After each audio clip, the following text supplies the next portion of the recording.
back. Our apologies, we just started recording. Oh, okay, got it.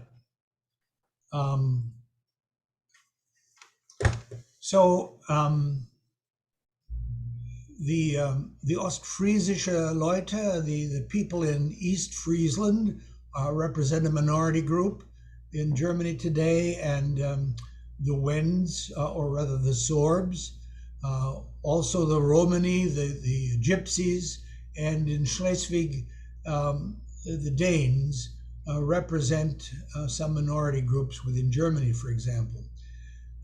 They are related, these Sorbs, to the Slavic groups I mentioned here, Slovaks and Bohemians, Czechs, Russians, Poles. I should mention also, along with the Poles, the Kashubs. The Poles often don't want to recognize them as a separate ethnic group, but they would recognize themselves as one. They're very closely related to the Sorbs.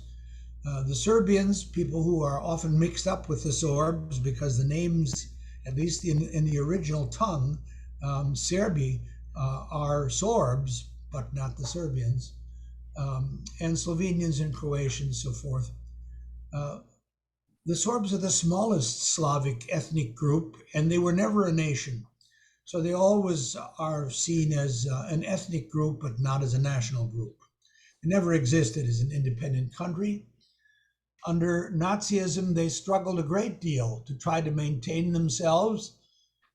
At one time, many years ago, there were as many as 260,000 fluent speakers of Sorbian.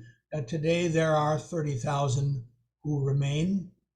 Under the communists, they fared much better than they did under the Nazis, because the communists wanted to kind of tout them as people they were supporting and hopefully receive some kind of support from other nations for their having done so. One of the interesting things about a minority group like the Sorbs, and certainly minority groups in general, is that they're condescended to by the majority groups.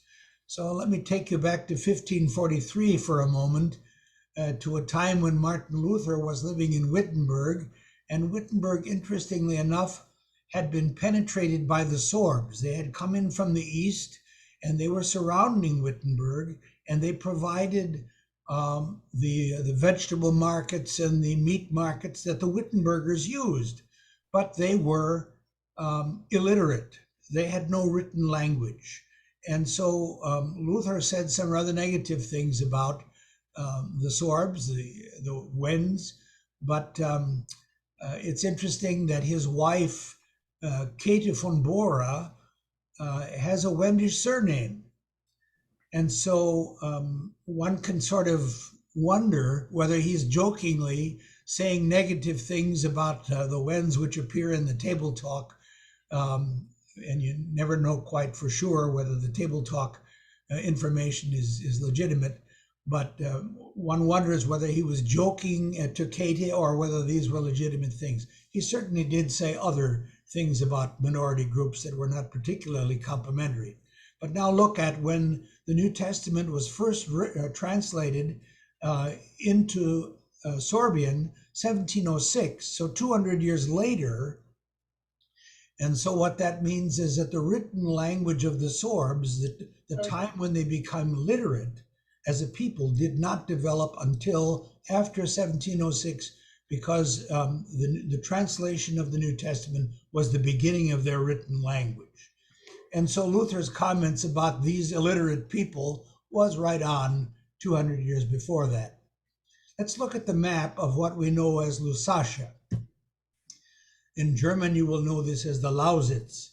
But I find it fascinating that if you go south of this green space, so let me take you over just to the left for a moment on the map to the map of Germany. So you see the red dot, that's Berlin, and the little green space below Berlin, that's the Lausitz or Lusatia. Now let's go to the green space itself. Along the Oder-Neisse line from 1945 on the right side, you have Poland, and then beneath it you have the Czech Republic. So at the bottom part of the green in Saxony itself, you would have Dresden. At the top of the green in the white space, you would have Berlin. So between Berlin and Brandenburg and Dresden and Saxony, you have this unique group of people who are still living in their Slavic heritage. Only about 30,000 still speak Sorbian. They all speak German, of course. Their largest city is Cottbus, and the smallest, the second city in size is Bautzen. And there are many villages throughout. Through the middle of it, you see the river Spree running through, and in the northern part is the famous Spreewald, which is a lovely area with all kinds of hand-dug canals which go through the swamps. And that was the means of transportation for these people many years ago. But today it's a wonderful paradise that allows the people from Berlin to come down and enjoy a kind of a getaway opportunity in Lusatia. It's amazing. A couple more reflections about the place and the background of it. So the geographic divisions separate this from Germany and Poland by the Elbe River, the Elbe on the left, and on the west side, the Neisse on the east side, and the famous Oder-Neisse line is right along that right side. The language divisions, which, let's go back to that for just a moment. So you see running through the center and a little bit above the center here, there's the division between what's called Upper Lusatia or Upper Sorbia and Lower Sorbia. Those are also language divisions. And so I had that wrong actually. The northern part is lower simply because the land tends to be flat in that area. The southern part is called upper, and that's because it's more hilly and mountainous in that area. In the south, it's quite mountainous. The so-called Saxon Alps take place in that area. And those two languages, which are spoken by the people in Lusatia, are not mutually understandable. So there's a lot of controversy as to where those languages come from. Some say they both have the same roots. And now going here to the Luzici, for example, that's Upper Sorbia, and the Milcani, the Lower Sorbians. But some say this language may have come from the same area that Czech came from, and this area from some others. So it kind of depends on who's doing the arguing.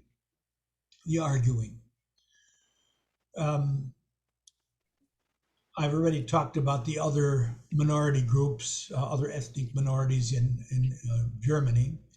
Let me talk a little bit about the names for this area. I have some friends who live in Weimar, that's just south of it, in the German area. And funny to me that if I've talked about the Wends to them, they say, who are these people? We've never heard of them.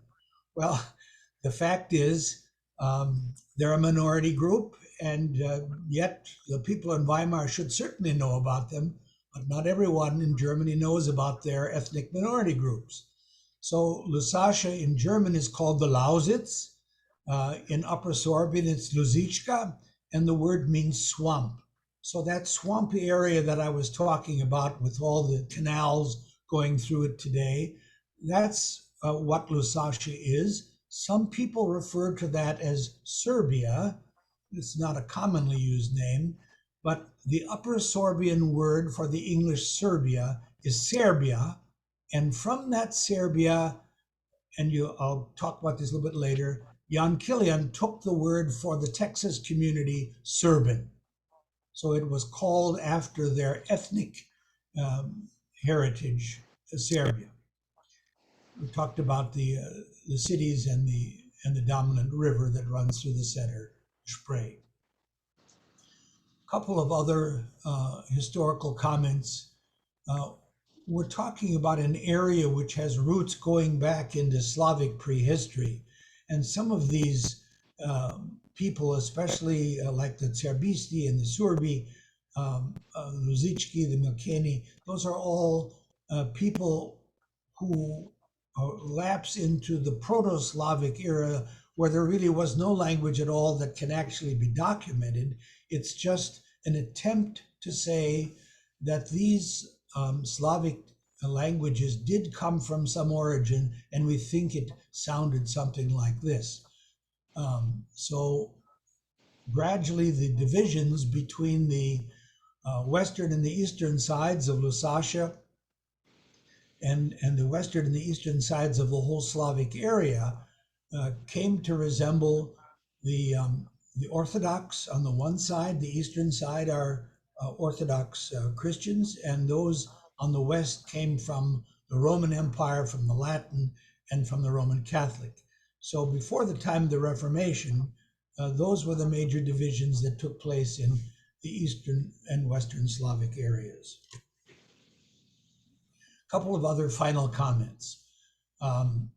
The first Bibles, both the Lower Sorbian and the Upper Sorbian translations, took place in the 1700s.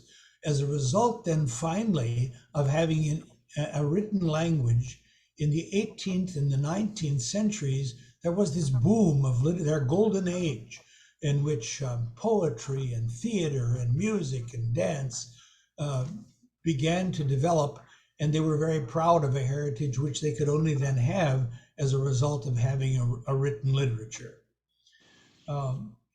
During the Second World War, the Nazi regime deported a lot of the Sorbians to Siberia, and there was also an attempt to suppress them and to say that they were not really an ethnic group at all.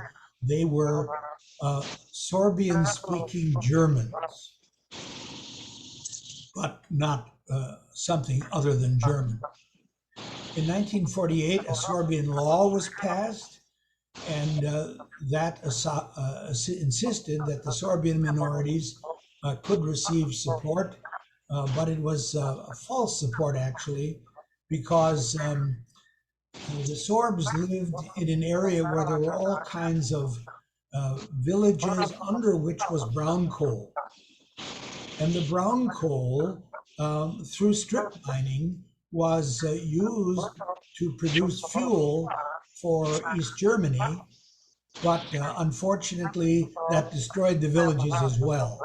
So they may have said they were protecting the Sorbian minority. I'm talking about the communists now, but in fact they were destroying the villages to use the brown coal for purposes of fuel. When the Berlin Wall came down in 1998, massive efforts have continued up to the present time. Millions and millions of dollars are expended by the German government to maintain the culture of the Sorbs and some of the other ethnic groups. Educational facilities so that the Sorbian children can grow up being bilingual, speaking both Sorbian and German.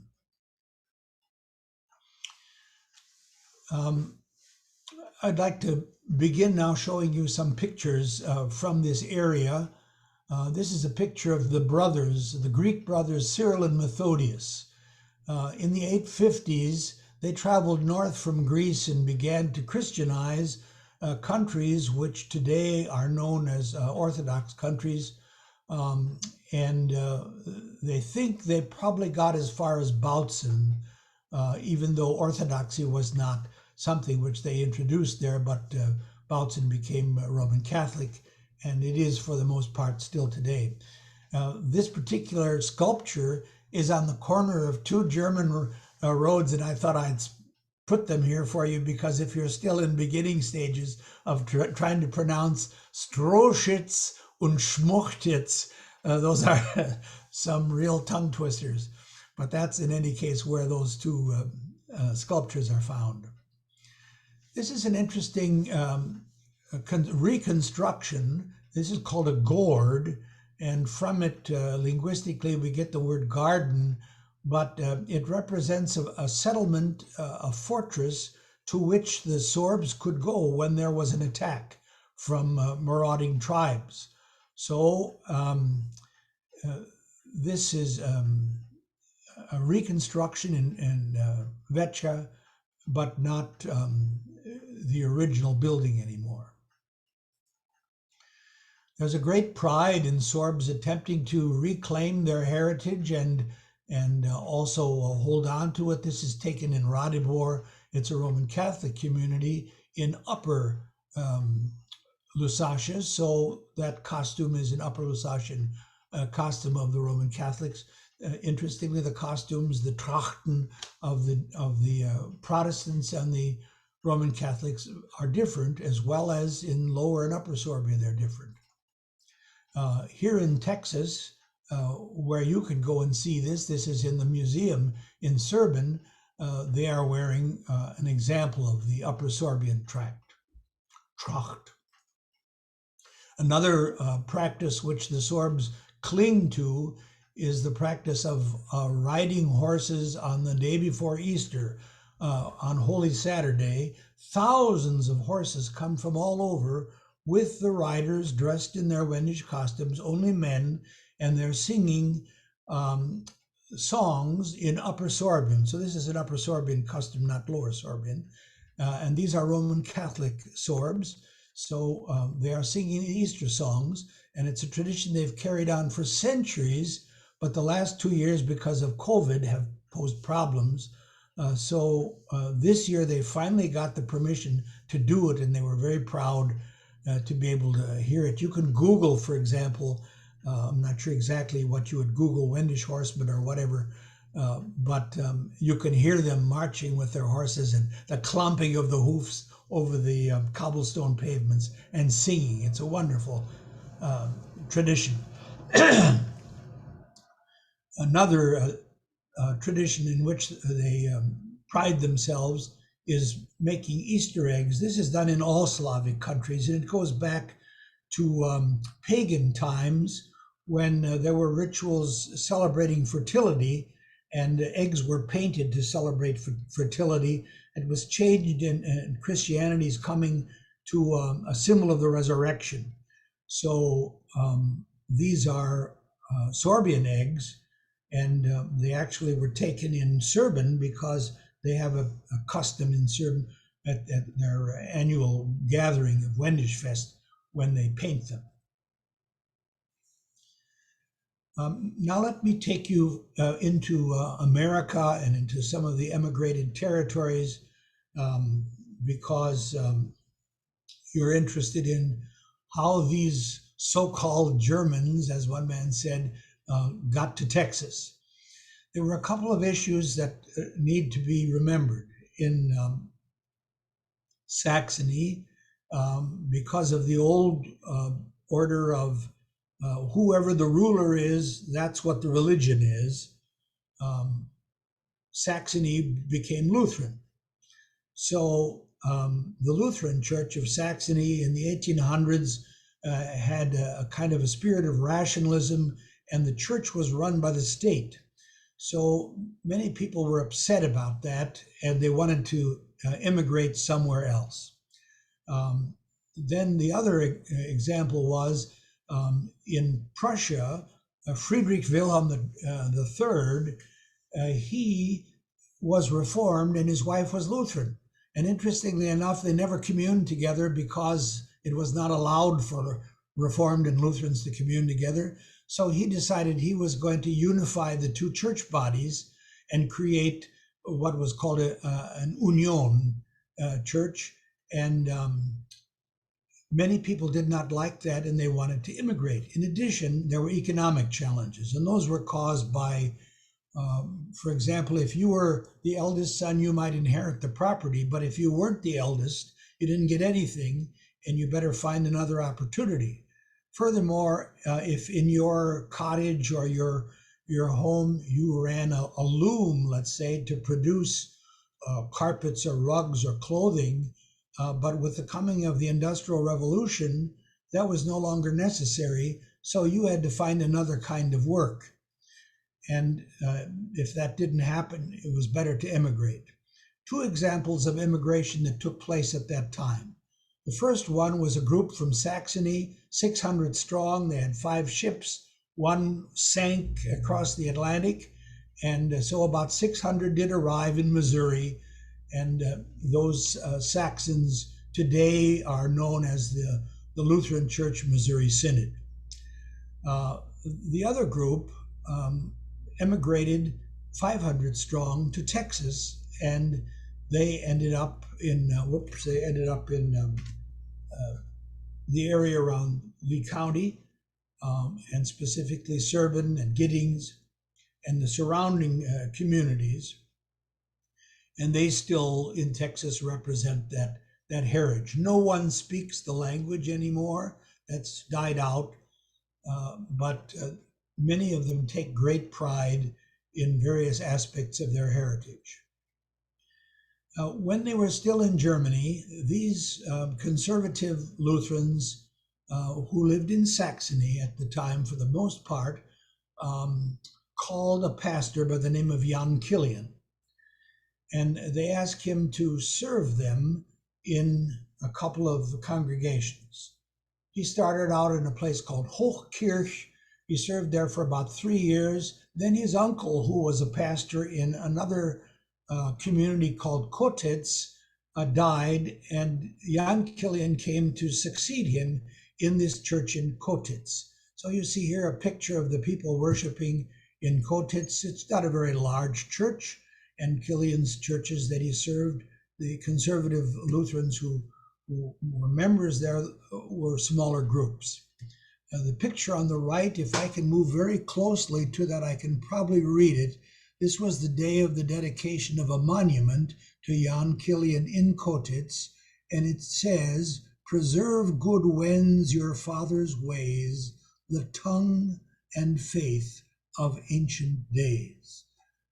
So that was Kilian's saying to his cohorts, and this was put into poetry by the famous English scholar Gerald Stone. And on that particular day, Jan Malink, the superintendent of the Wendish Lutherans in Germany, is reading some words, and the Posaunenchor is in the background playing some music. I took this picture in Kotitz in the church just to make a point. It has nothing to do with what we're talking about, but I grew up in a suburb of Chicago, and in our church there were plaques which remembered the soldiers from the First World War and the Second World War who had died. And I was struck to be in this church in Kotitz, a Wendish church, to note that they were remembering also, because they were on the other side of the fence, the Second World War soldiers from their parish who had died. If I look at the names like Paul Bohat on here, that's a Texas Wendish name. I know that name well.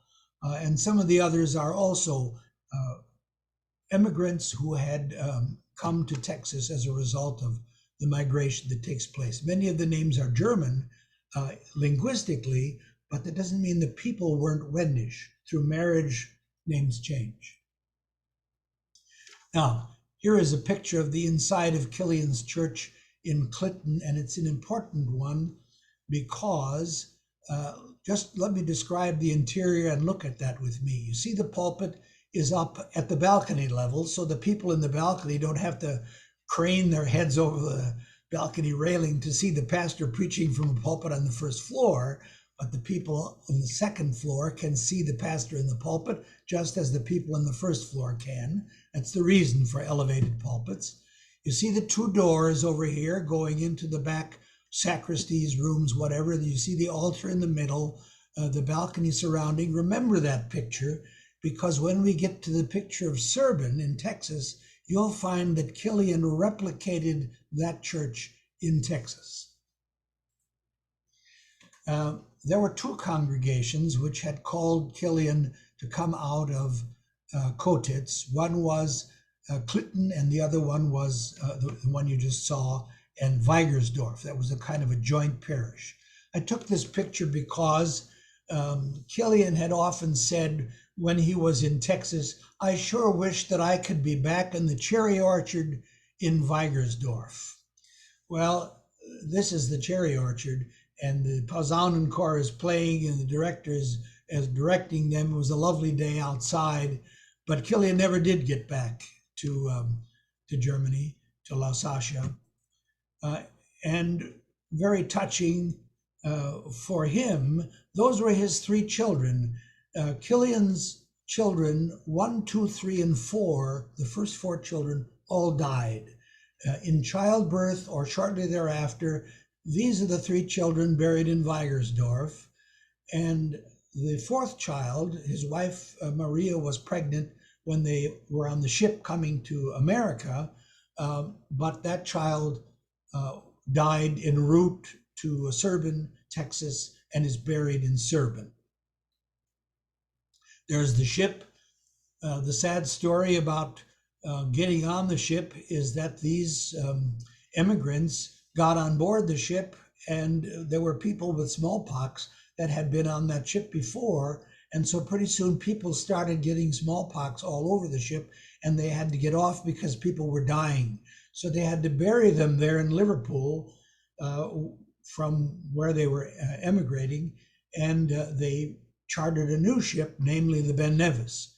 And all of them, some 500 strong, then emigrated on that ship, named after the highest mountain in Scotland, beneath which is a distillery which makes Scotch whiskey. And one day in Zersen, when we were having a particular celebration, I was able to get bottles of not Ben Nevis, it's old in this country, but Ben Nevis sells its whiskey to private distilleries, which then put their label on it.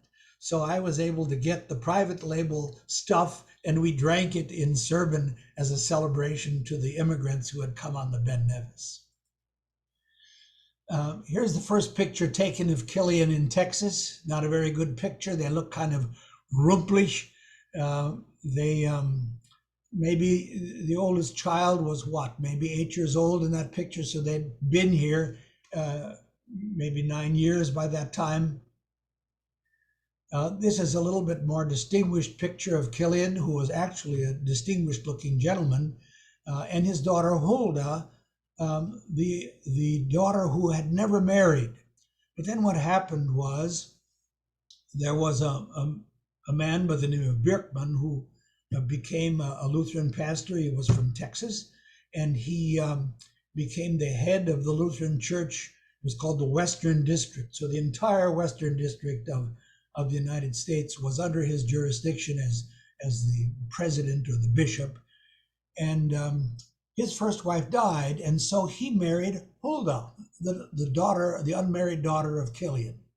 And so Killian, interestingly enough, became the father-in-law of this man Birkman. And those of you who know anything about Concordia and its history, and Ray Martins, who was president there for 23 years, Ray Martins ends up as a result being the grandson of this Birkman and Killian's daughter, Hulda. This is Killian's home. This is in Zersen. That particular building was just taken apart. All the logs were thrown in a shed, and there they stayed for decades until somebody finally remembered what they were, and they took them out, having used many of the logs for other purposes already, and they reconstructed the cabin in which Killian had lived. That was his home. That's where he raised his children. That's where he taught school. That's where he held worship. And that's where he lived for 29 years, in that shack. And there you see it from the inside. It's just astonishing to me, but because from that shack in Texas, in central Texas, he wrote people all over the world. I can't imagine how the mail all got there, but there was a correspondence between him and scholars and theologians around the world. He was a graduate of the University of Leipzig. He was a very scholarly man, and he was attempting to maintain his German Lusatian heritage, living in this shack in central Texas. In Zersen, if you've never been there, there are a number of these kinds of cabins which represent how people lived in those days. That's the curio cabin, mostly farm implements inside. This is a very interesting picture because although we had the picture, we didn't know what it was. until we began to study the dates and the place. And the entrance was really on the other side. And this side was a door into a dwelling, which roughly where I've got the arrow here had been cut in half. So this served as a church. And at this point, a wall was put in there and an altar was erected there. And in this back half here, the son of Killian, as the school teacher, lived with his family. And then that was his home. And the rest of the thing was served as a worship space and a school. So the first church of the Wends of Texas. There in 1900, they're gathered together on a Sunday morning in their finery. And in the back of them is the church, this church, which they then built after that wooden frame building. If you've ever been in this building, very thick walls, stone walls that are plastic. Or was the bell, which after it had been rung for a while, cracked like the Liberty Bell. And because it was cracked and no good anymore, it was given to Concordia as a kind of a memento. And we still have it hanging out in the front as you enter the campus to remember this emigration that brought that bell with them with a German inscription on it, not a Wendish one, but a German one, to Texas. Here's the inside of that church. Now, do you remember the picture of Clinton? Do you remember the elevated pulpit, the balcony which wraps around, the altar down below, the two doors that go out into the sacristy in the back, and some pictures on the wall, which are kind of cheap local pictures. They're not real artwork. And on the columns, they painted something to look sort of like marble. It's a feather painting is what they call it. But it's just fascinating that that image of a church from Clinton, Lusatia, Germany, was brought to Central Texas. In the cemetery next to the church is the grave of Emil Merchen, and it's the only gravestone ever written in Wendish in the New World. The only book ever published in the New World in Wendish was this book, Agenda, or Agenda in English, and in it, Jan Killian had printed out all of the services that were used either for funerals or for weddings or for baptisms or for Sunday worship or whatever, because his son was to follow him. And Jan Killian was a very strict guy, and he did not want his son experimenting with new kinds of worship liturgies, so he wanted him to use it just like he had prepared it. And that's the only book that was ever published in Wendish in America. If you haven't been there, this is the Texas Wendish Heritage Museum. It's a 3-building complex. There's another building on the left and another one on the right. Standing there in the foreground is a man by the name of Dave Gakey, who's dressed up like Jon Killian, and he's kind of taken that that character as something he can represent as he goes around and pretends that he's Jan Killian, and he does a really interesting job with his monologue. There are a number of other ways in which people remember this heritage in Texas today. This is the old chapel at Concordia, and on the altar is a cross, and I'll show you that in just a moment. That's the point of showing this picture. This building no longer exists. All of the buildings of the old campus were torn down to erect some new property, and the new campus moved out west of Austin. There is the bell that used to hang in the tower in Serban until it cracked, and it was given to Concordia, which placed it on a pedestal. There it sat for many, many years, and today it sits now in the front of the new campus. Here you see the chancel cross, or the altar cross, with a slab of granite that's taken from Lusatia and carved by a local craftsman into a piece that can be put within the altar cross in the chapel. And this book, along with another bunch of books, are published by Concordia University Press, and they tell the story of the Wendish heritage as a way of keeping that alive. A Rock Against Alien Waves by Charles Wukash.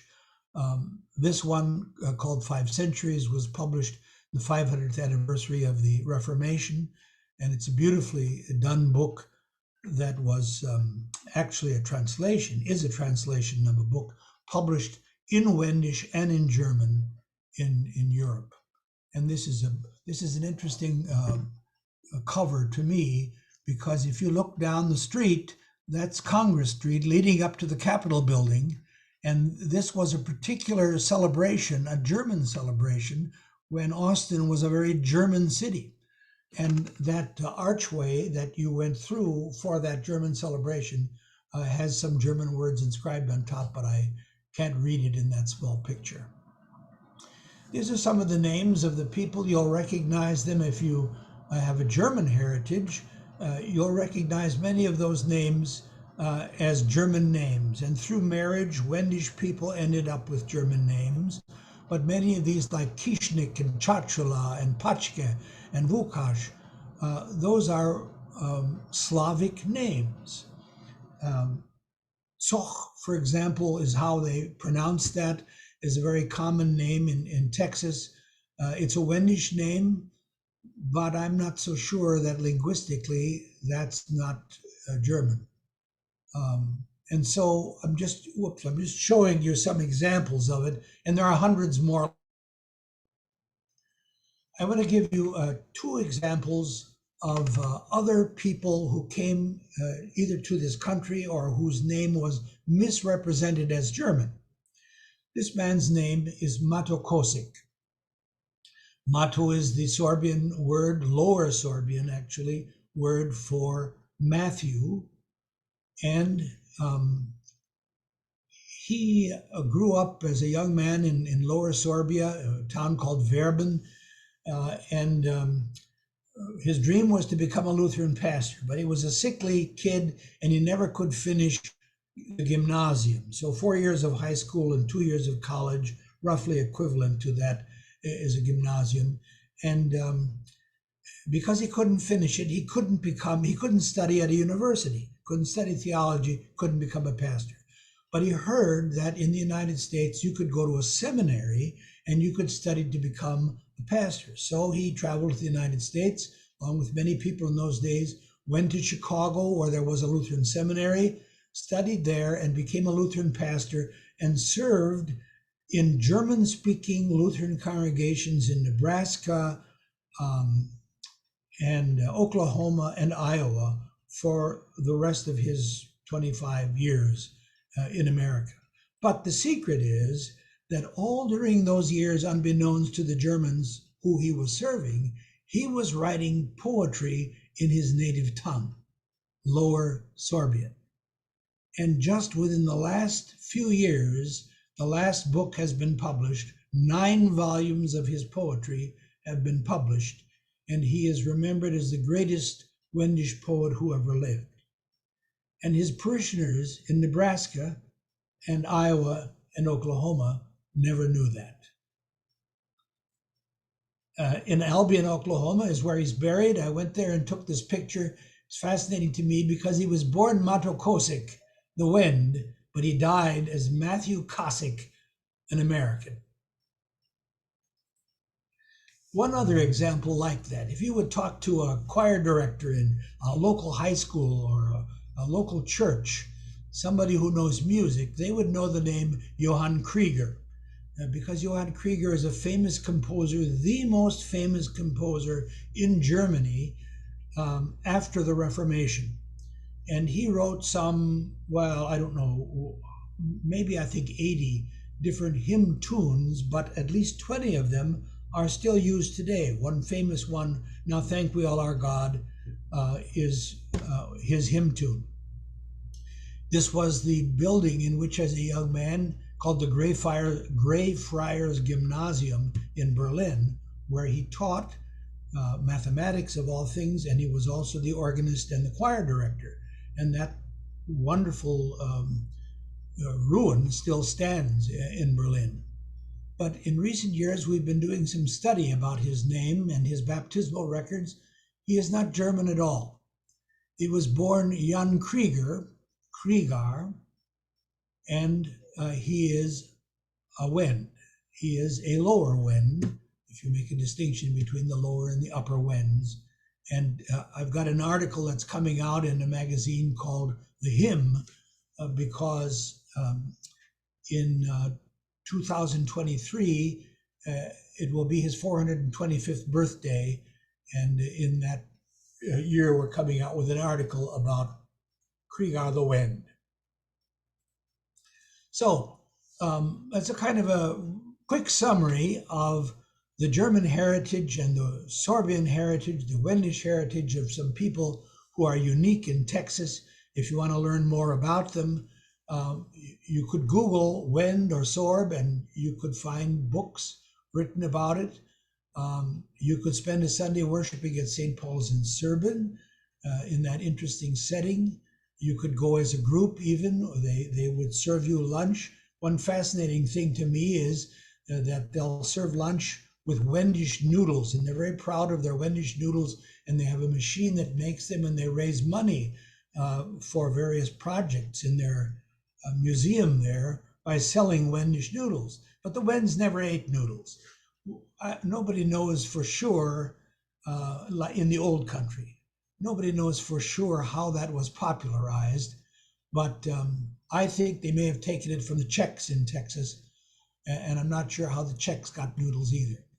The museum is open Tuesday through Saturday. You can go on your own or you can go as a group.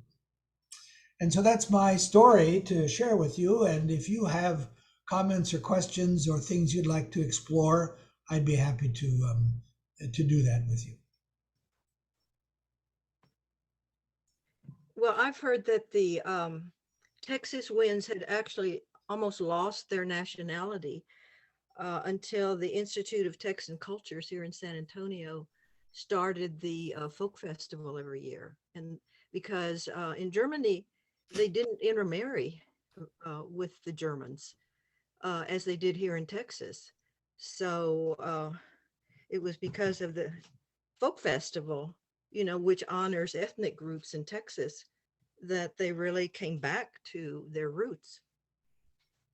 I have no doubt that the Texas festival contributed to people having pride in their heritage, whatever the heritage was. But there were books written long before the Texas festival began about the Wendish heritage. I also strongly believe, when I told that story at the beginning about the man who said, well, it's sort of like being a German, that's what they remembered. But he may not have been a perfect representative.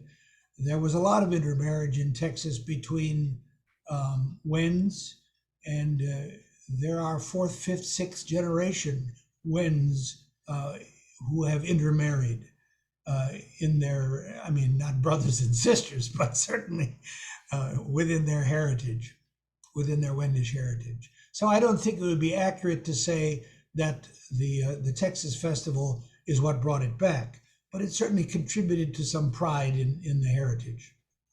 If I can jump in here, I can clarify that a little bit. The Folklife Festival required all participants to be part of an organization. And as a result of that, 5 Wendish ladies from the Serban area formed what was then called the Texas Wendish Culture Club in order to be that organization to be allowed to participate in the festival.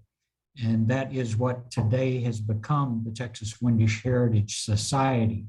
So yes, the cultural aspect hadn't been forgotten, but the organization that exists today in the museum and all of the publications that are being made today are actually a direct result of the Folklife Festival and that requirement for an actual organization to exist to be allowed to participate. So that was a very big part of the maintenance of the culture and the awareness of the culture in Texas.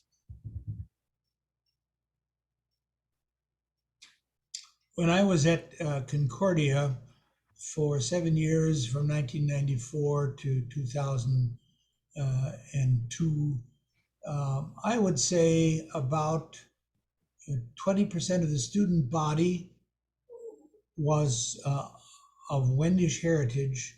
So, like I can think of one guy right now. His last name was O'Leary, but his mother was Wendish, and his father was not. And maybe 10% of the faculty were of Wendish heritage. Today, that's changed, and the faculty, especially, have just a few representatives.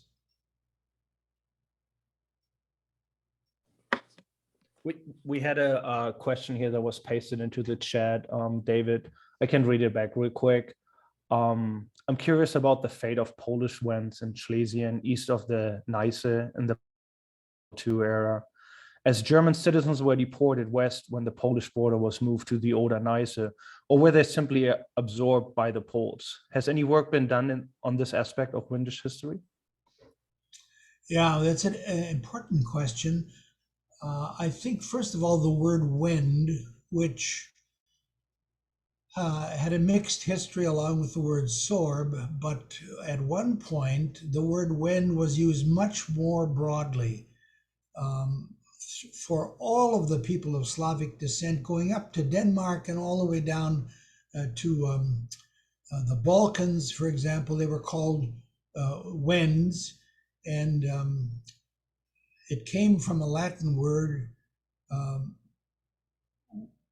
which had some relationship to Venedig in Venice, but a lot of people who were known as Wends have nothing to do with these two groups descended from the Luzichki and the Milkani, which we know as Wends or Sorbs today, who ended up immigrating to Australia or to the United States. But many people with the name Wend, or people who were like the Kashubs, for example, of Poland, were once in that category also of people who were Wends. So it's a very broad term, and I'm not quite sure that I'm qualified to analyze it going way back.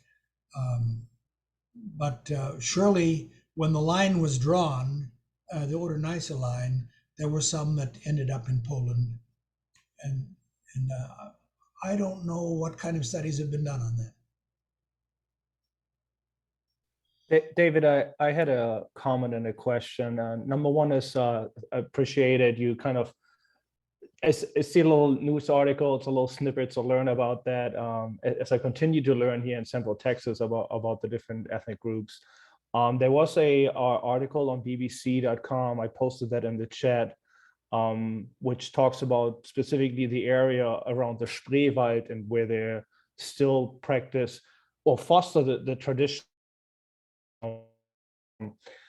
One question I had, you mentioned Ostfriesland or East Frisia. So I get the aspect on the Slavic side going on Eastern Germany side, and you have a very strong density over there. But when we talk about East Frisia, that's quite some ways over there to the west, and as well as Denmark. How did it come that you had that type of spread? Is that just an evolution over time?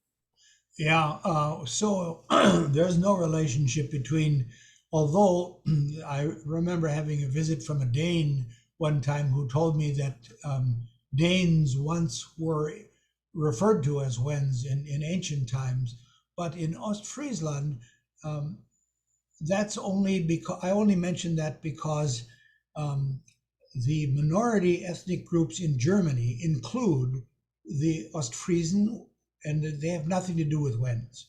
They just happen to be between Holland and Schleswig up there, and then the Romani, the Gypsies, for example. That has nothing to do with Wends. I was just mentioning ethnic groups that are in Germany and then supported by the German government, because there's a history there, just like with the United States and the Native American. And we continue to support Native Americans for the same reason that Germans support the Sorbs.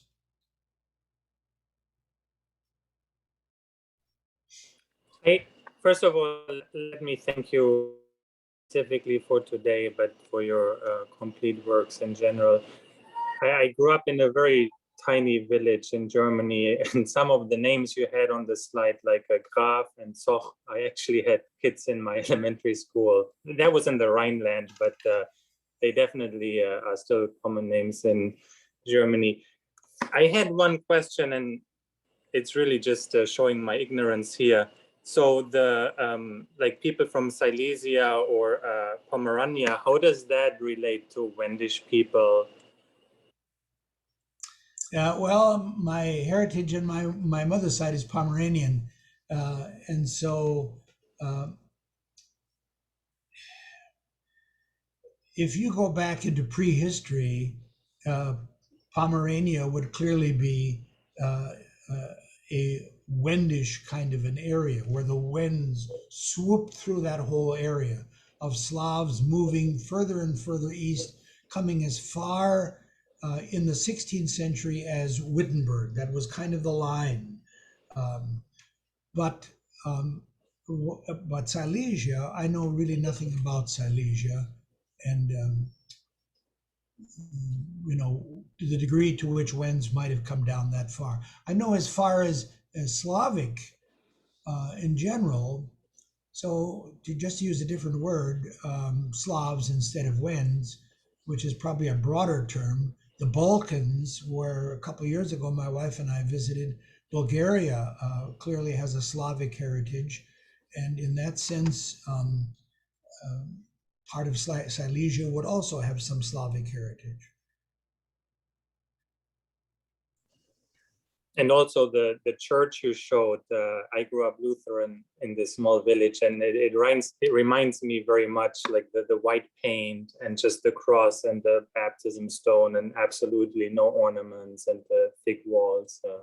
Yeah. It looks very authentic for Lutheran Church in the United States. So thank you very much. But I mean, that was a day before photography, and so I'm wondering what kind of a picture, except in his mind, Killian brought with him from Clinton to say, this is the church we're going to build in Zersen. He did a pretty good job of representing it. For those of you that are interested in some more follow-up on this matter, I would also recommend a book called, I believe, The Wendish Reader. It's a fairly recent publication by Dr. Nielsen. Yeah. That's a very good, broad overview of Wendish history, where they came from, how they existed, and he goes into a lot of these areas that you were talking about, Rolf, and takes it into the current times. Yeah, that's the most current one, and that's a good one. Yeah. I would also throw out a shameless plug here, since I'm associated with the Wendish Society, that Wendish Fest is the fourth Sunday of September. Yeah. So it's coming up on the 26th, and you can come try some of those non-original Wendish noodles that we make. Non-Wendish noodles. One thing, David, that I wanted to correct for people, I believe you said that the troubles on the Ben Nevis was from smallpox. That was actually from cholera. Say it again. That was actually what? Cholera. Oh, cholera. You're right. Cholera. Yeah. So they did suffer greatly from that. In fact, I had relatives on board the Ben Nevis that died from cholera and are buried in Ireland, the cemetery there, because they passed away after the ship docked there to let the disease play out. Yeah. And many died en route. I think, yeah. I don't remember, the statistic was staggering, the total number who died before they finally arrived. Yeah, it was, I think, something like 72, 75, somewhere around Well, there. I was going to say 80, and that sounded too many, so I'm glad you said 72. Well, there were actually a couple that died before the ship ever left right. Hull, England, or Liverpool, whichever it was. So anybody else have any other questions they want to throw out there? If not, we'll turn it back over to Giannis. Dr. Zersen, we really appreciate you Good to be giving with us you this talk today. Enjoyed it. Thank you. Yeah, thank you very much, David. Much appreciated. I got my next travel bucket list item added. It's always great to explore this area. So I'd say let us have a 5-minute quick break, and then we can actually move on to our next item, which will be our business meeting. So I'm going to put it on pause for 5 minutes and see you in a couple. Thank you.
All right.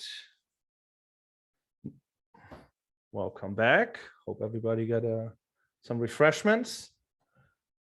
So we're getting to our annual business meeting.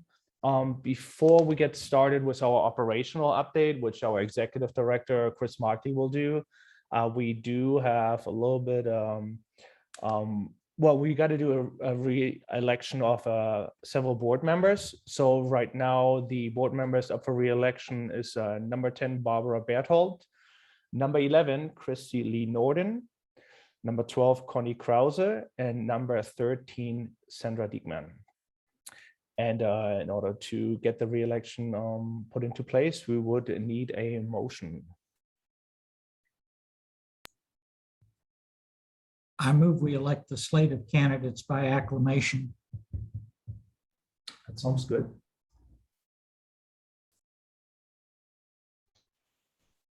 I second that motion. All right, second by Warren, I believe. Thank you. And everybody, and before I get to that part, if you can raise your hand as a sign of yay, that would be appreciated. So everybody in favor, say yay.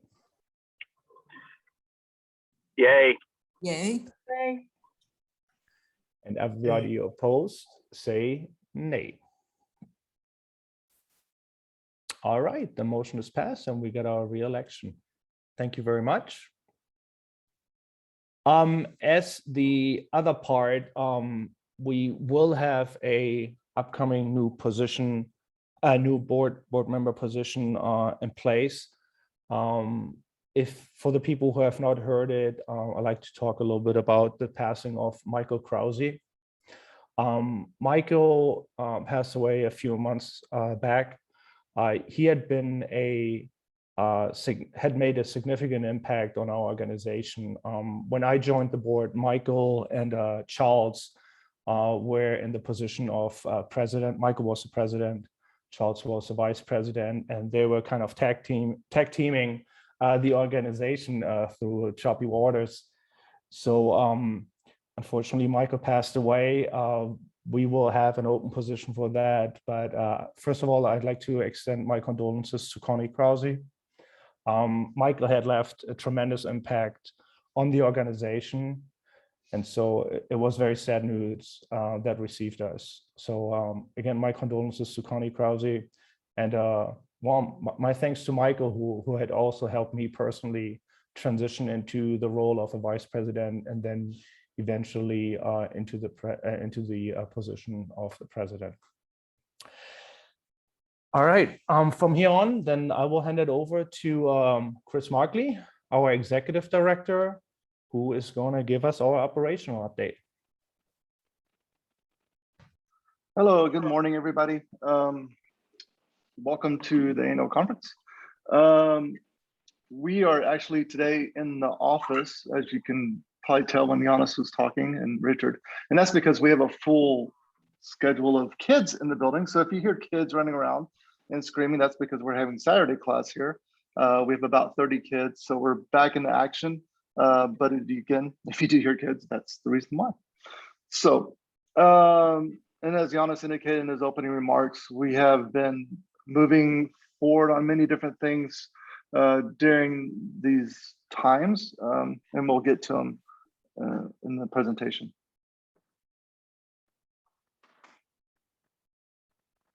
So we always start this slide, and if you've been around the annual conference, you've seen it. If you've been to, and our board members see this every single time I present, it's just to make sure that we're grounded on the goals and the missions of a GTHS. And again, it's about education. Today we're having Saturday school in Austin and in San Antonio. We do put on events when we can.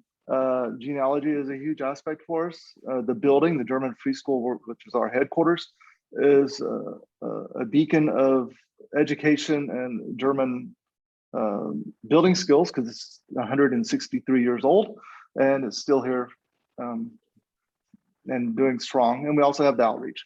So these are our main pillars in our mission and vision surrounding these.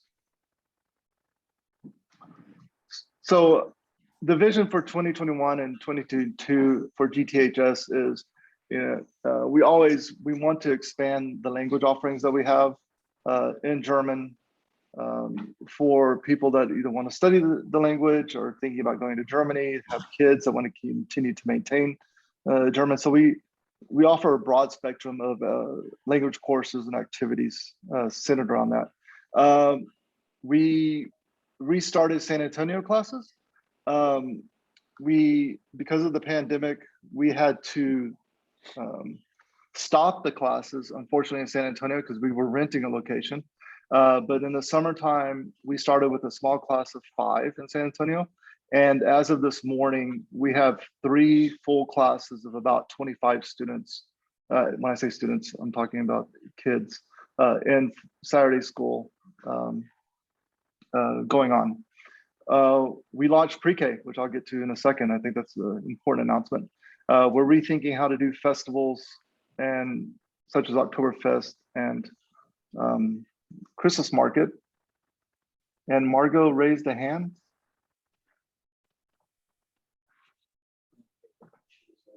Oh, sorry. Okay.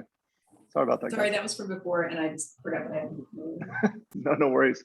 And we're going to target corporate sponsors and ramp up grants and the German government outreach, what we've always been doing, and focusing on the back lot or the parking lot as we move as a group into 2021 and 2022. So we're keeping busy. On to the next slide. Oh. My computer, sorry. Membership. As of current today, we have 539 members. This is when I first started as executive director, I think Giannis, Richard, I think our membership was down to 385 back in 2014, 2016. And we've been growing steadily year after year. 2020 and 2021 has been, I call it COVID impacted. Our goal is to hit 600 by the end of the year and grow our membership. Again, this is kind of difficult when you're not holding festivals or your festivals are reduced or you're on Zoom. But I think having members increasing even during this time is a fantastic sign that we're on the right path. And again, we're hoping to hit 600 by the end of the year. We'll see how that goes. But if you know people that would like to be members, or you have friends that should be members, please reach out to them so we can hit our goal of 600. Next up is the Treasury's report. Larry, are you on so you can talk to us about this slide as treasurer? Yes, I think so. Can you hear me? Yes. Okay. The important thing is that even though we had a terrible storm and pandemic, GTHS is emerging stronger than ever. We were limited in our language classes, we're limited in our fundraising events. And so we've had to kind of increase our online presence, including language classes and all the meetings that have to be held. And in spite of that, we've done some improvements to the facilities. I'm sure Christopher will mention those, and it's looking good down there. And that picture that's used up front is not a Photoshop. That's a real picture of the second level of the building. So we've continued to do what we're formed for. And I've just put a list of a few numbers of 12 months of expenditures.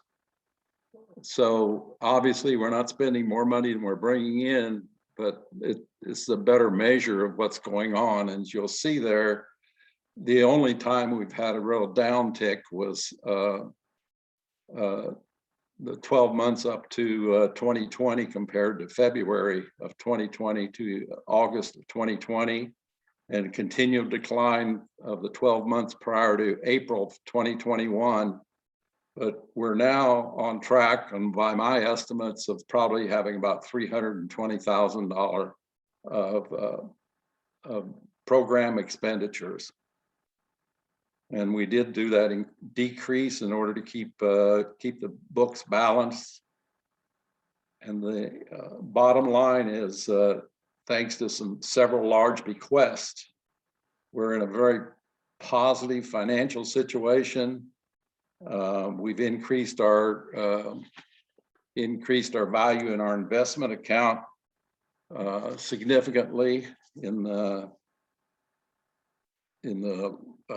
present, we're at $405,000 in that investment account, and that's an increase of over $100,000 in the last 12 months.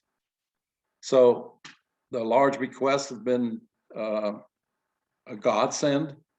However, it does result in opportunities, and the preschool is one of those opportunities. And so those are, those are kind of the financial things.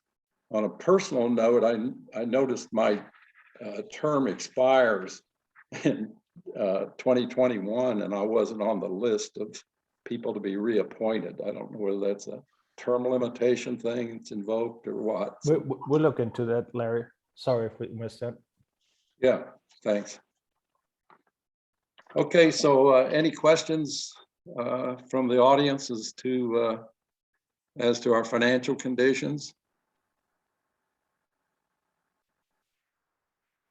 I'd like to make a quick comment. Thank you, Larry, for pulling this together. Yes, we have been extremely lucky, and I'd like to extend my thanks to the people who have provided us with such gifts, financial gifts. On the other hand, I also like to acknowledge the team here, especially Chris Markley, who has, with the office staff and the teachers, really had to adapt to the pandemic and respond to it in a way that we don't suffer from it. Obviously, there's some government support that we have received as well, but based upon their response, I think we kept the damage to a low. We couldn't hold our fundraising activities and events as we usually do, which are big money makers. Generally speaking, we're trying to focus ourselves to de-risking the organization so that we can continue to grow the education program and all the other pillars that are extremely important to this organization. So I'd like to extend my thanks to the full to the staff and Chris especially for having responded so well over the last year and a half. Thank you, Giannis and Larry, for that update. Come on. So 2021, we have, from a grants and a state perspective, 2021, we haven't received any money for grants. However, we do have several grants in the process that I know that will be coming in for us personally, but I didn't record those because they're not, as Larry indicated, don't count your chicken or your eggs or your chickens until the eggs hatch. So they're not in there. But we did receive almost 195,000 from estates that were given to us in the past year. So unfortunately, the states come with a positive and negative. Positive for GTHS is we are able to do stuff. Negative is for the family. So yeah. And then you can see last year's grants and states as well. And the big news, German International School of Texas at Austin is officially opened. We did it this week. We did it. We launched with 7 kids. We have 2 teachers. This was a huge process. It's something that's been asked by teachers for as long as I've been with GTHS as a board member, left and came back as a board member, then became executive director. I know Giannis indicated that it was he's heard it as well. We went through the process. It was nerve-wracking, I will tell you, because there's a lot of processes, a lot of procedures, a lot of health inspections, pre-K inspections by the state, but we got our certification, and this is a new chapter for GTHS.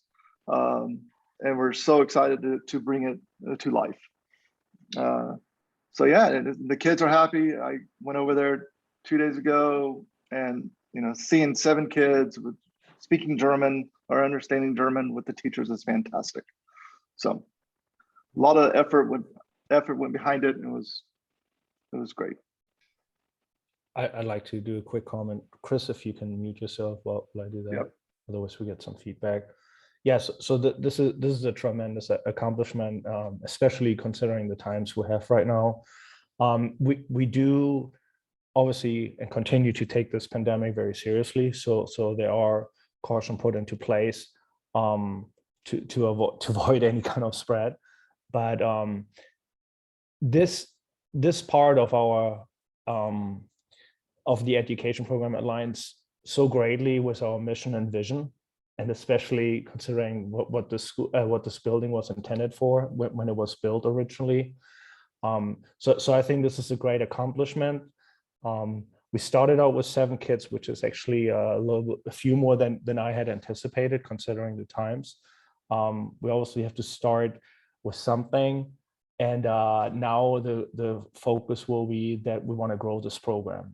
And again, this is a big aspect that aligns not only from the vision and mission, but also from the financial perspective, which then allows us to de-risk the organization further. So you will keep hearing me talk a lot about the de-risking more and more, but our events are great, but if it rains and we don't have a tent, then previously or historically, we were not able to hold it.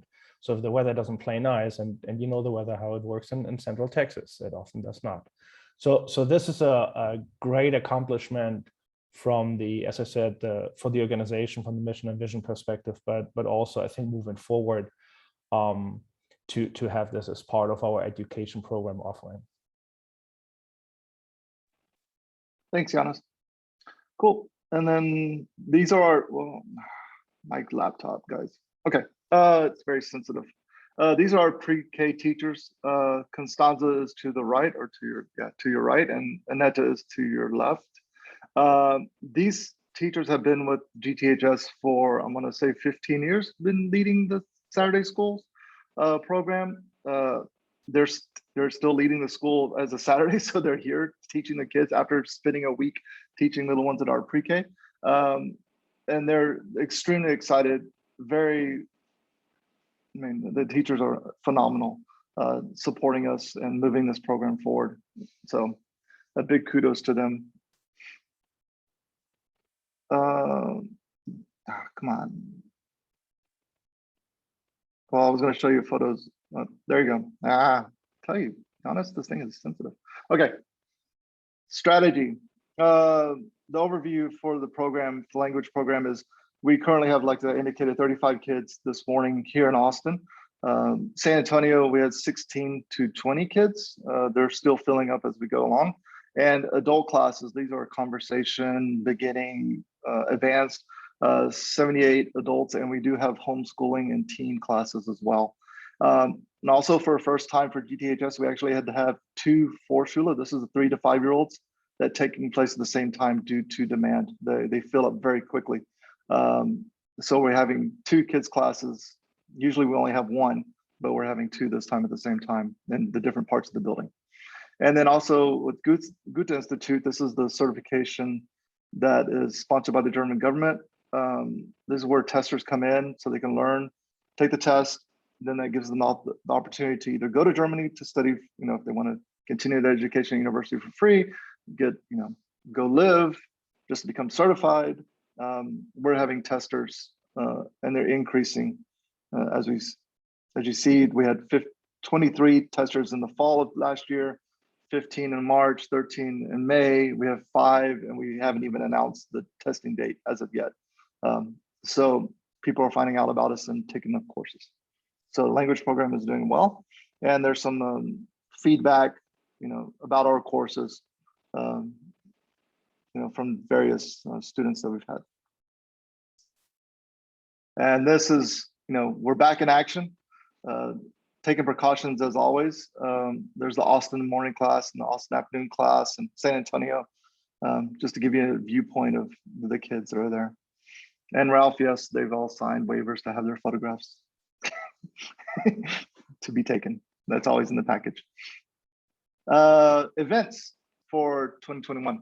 Carnival event was an online event. Austin is partner city with Koblenz, and we help support that in ways we can, GTHS. But we do let the sister city organization, manage and be the driving force. We just like to sit in the background and help them out as we can. The Klassiker, again, this is a huge soccer game between Bayern Munich and Dortmund. It was held 2 years ago in Houston, had over 1,000 people attend. We expected 700 people attend. We expected in Austin, it was going to be at Schultz's Beer Garden. 1,000 people were going to attend. And the Bayern Munich was going to fly the trophies over. It's a big deal. Again, canceled because of COVID, unfortunately. Mayfest, we had to cancel. There's a theme here, but we all know why. The annual conference, well, you're here, so we're having it. Oktoberfest is in the planning stages. More information about that will be coming out. And our Christmas market this year, we're also, we did last year, we had a members only Christmas market. We couldn't open up to the public. For those who haven't experienced the Christmas market at GTHS, it's actually our biggest festival, more so than Oktoberfest. We have about 3,000 people within 8 hours coming into the grounds and into the building to do shopping. We import the items from Germany. And it's a big deal. Last year, unfortunately, we can't fit that many people into the building with the pandemic going on. So we held it as a members only. We had a really good turnout for our members. We did a 1 week long, and we set up times that people could come shopping. And a lot of the members liked them shopping and not being in a big crowd. So we'll continue to do this year after year, opening up the members only market prior to the public event.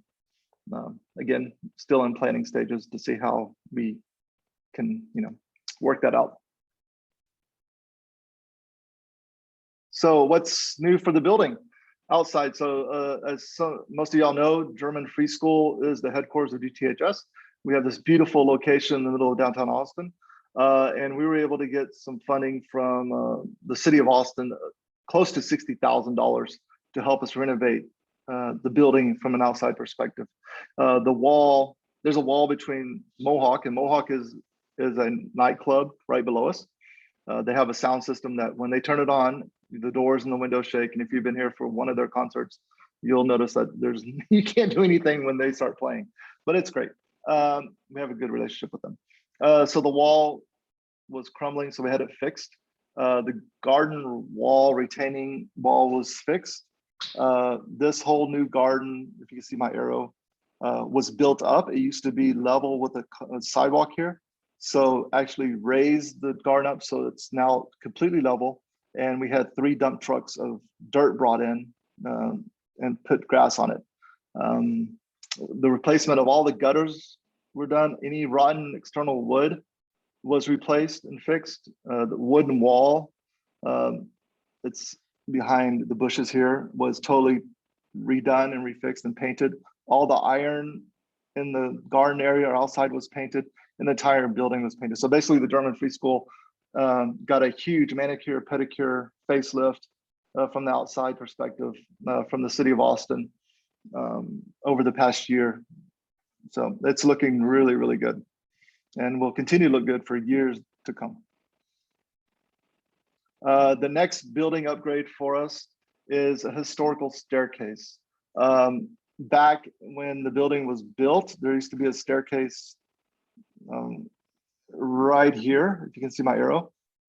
It was a staircase that extended from the side, from the second story landing to the patio that's currently there. Today, there's a big gap.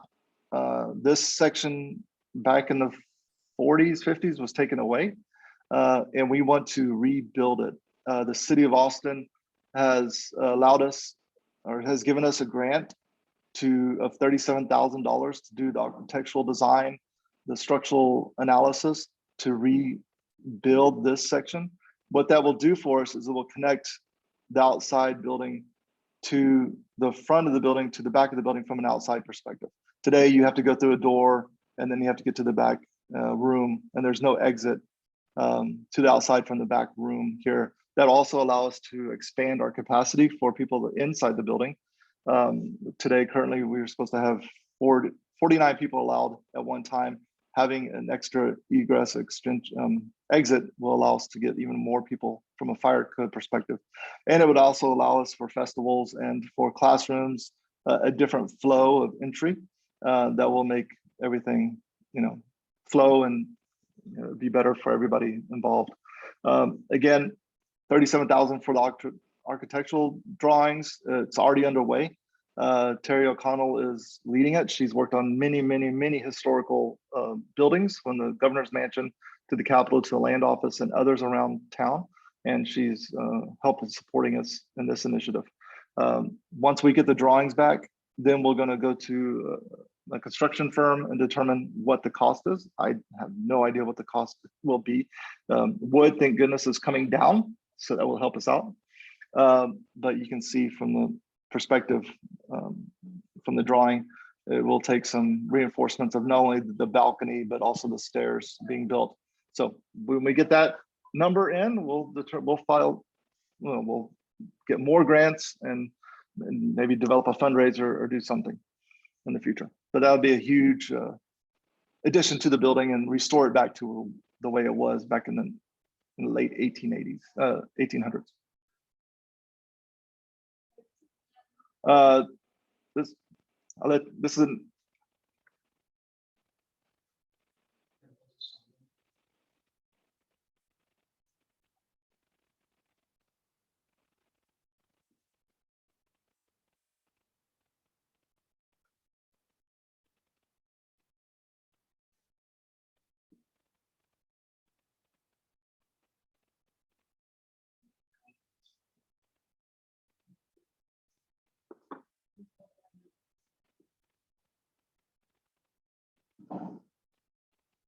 okay. I was told that there was no sound in that video.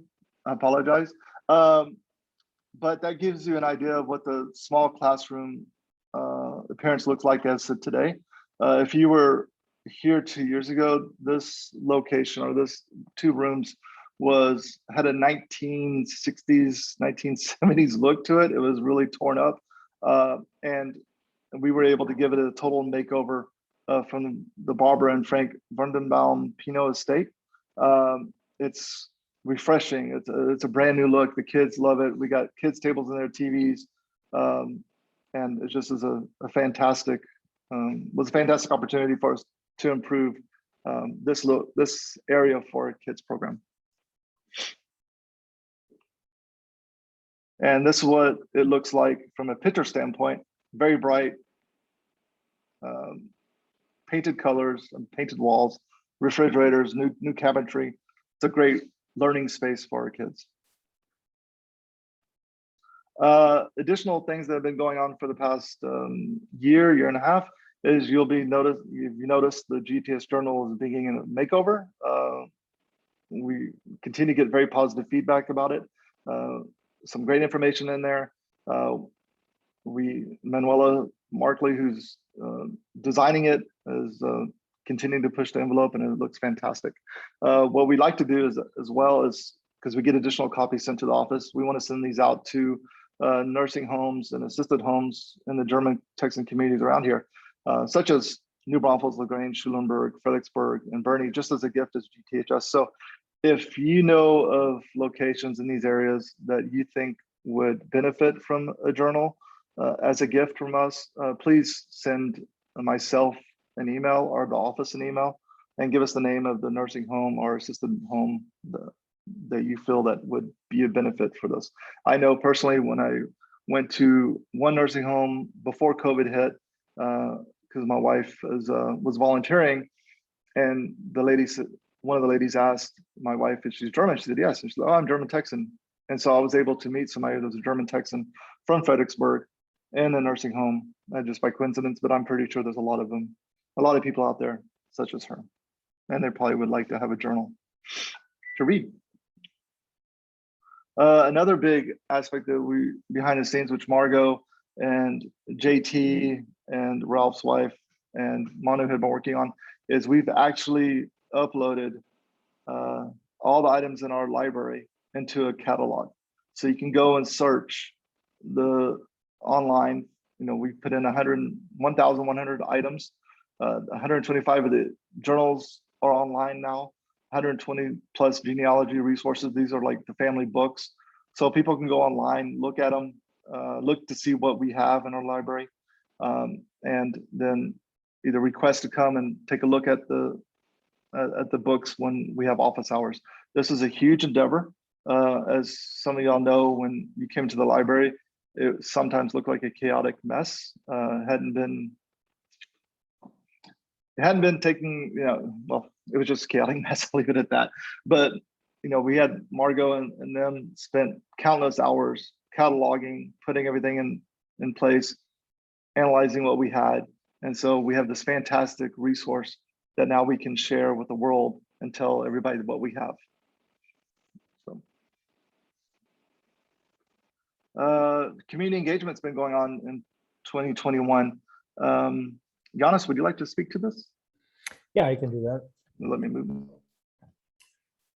So I've gone on my way to use many times passed by LaGrange and never stopped there. So we were reached out by Gavin, who is part of the management team at the Chrysler Brewery in Monument Hill in LaGrange, Texas. I think this was, I don't remember exactly, it was like about 3 months ago, I think in the beginning of the summer. But Heinrich Kreische, a German who moved to Texas along with many other Germans, original trade was masonry. He was a good stone builder, and so he had created one of the largest breweries in the Texas area. Unfortunately, he passed away a little bit premature. He died, I believe, by a working, well, it wasn't a truck, but it was, I guess, like a carriage, and he got crushed by it. But if you haven't made it out to LaGrange, and that kind of ties nicely into David's talk earlier and learning about the Central Texas area, Chris and myself and Manuela went out there to be part of the celebration of the 250th birthday. And JT Koenig and Rodney Koenig were also present as part of BHAF, but also part of other BHAFs. And so I can only recommend this site. It's astonishing, and it's extremely amazing what Heinrich Kreische had built there. And I'm sorry, I said 250th birthday. I just noticed that it's actually the 200th birthday. But it's an amazing place. It is located on a bluff overlooking the Colorado River in LaGrange, and Heinrich Kreische had built this brewery in some sort of a valley in the bluff, would use the water coming down from the hill. It is a very interesting ecosystem out there as well, because it's very lush, I think, due to the amount of water that goes down the hill. He would ultimately make gravity his best friend, have the water filtered out by huge whirlpools, bring it into the brewery, do his brewing process. And then on the bottom, you can see here the picture is where they would then have the kegs, and they roll them out. And ultimately, then you have horse wagons come down on the bottom of the hill, so they didn't even have to go to the top of the hill. So this was to me like an amazing visit. Again, some of those hidden gems that we have in the Central Texas area. Drove by there many times. Never seen it. We talked to various people, making sure that people were aware of it, of our organization, but many had also very, very neat inside stories. So it was a great way to do community engagement. On Sunday, we actually stayed a night. On Sunday, I went over to the Czech Museum and met with various board members over there. Some of them were not aware of our organization. So I think this was a great success to ensure that we know of each other. They often have people that would like to know about their German heritage. They will be sending our way, and so vice versa from the Czech side. So again, if you're ever in LaGrange, it's not a far drive from the Austin area. It takes about an hour. It's a beautiful place. Maybe not during the high summer times in August, but I will definitely go back there during the fall and bring a few friends to show them that. And a neat, interesting story here. You can see on the left-hand side the Kreische Bluff, which is a beer brewed by Twisted X. The head master brewer was out there. This beer on the left-hand side specifically, which you can purchase at HEB, has very little to do actually with the Kreische brew, which was done on this property by Heinrich Kreische. Heinrich Kreische came, I believe, from the eastern part of Germany. He was very into the dark beers, and it's called a Schwarzbier or a black beer. And the master brewer from Twisted X, which is in Dripping Springs, was able to scrape some leftovers out of the filter system, some yeast, and they're, I guess, not repopulated, but then they were able to cultivate it. And he actually had, I think he made 100-gallon batch out of that yeast. And so that was absolutely amazing. If we are going to have any events here, I would like to invite him out here and maybe do something similar again. But again, the history is so rich in this area. So those were great day for us to visit and show flag also on behalf of GTHS. Entschuldigen Sie. Next Saturday on the 18th, they're at Monument Hill, which is where the Kreische Brewery and Kreische House is located. It's Monument Hill State Park. They're going to do a memorial service for the men who are buried or interred there up on the bluff. And we know that Kreische, when he moved in there and purchased the property, he said he would continually take care of the monument there. So anyway, on the 18th, there will be a memorial service for those men, the 17 that were killed in Mexico at during the Black Bean Affair, as we refer to it. And there were about 52 men killed in San Antonio in 1842.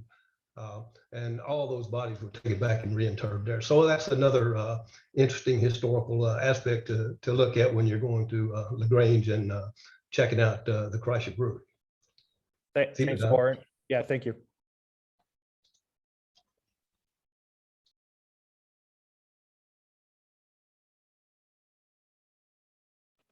Do you want to talk about this, or you want?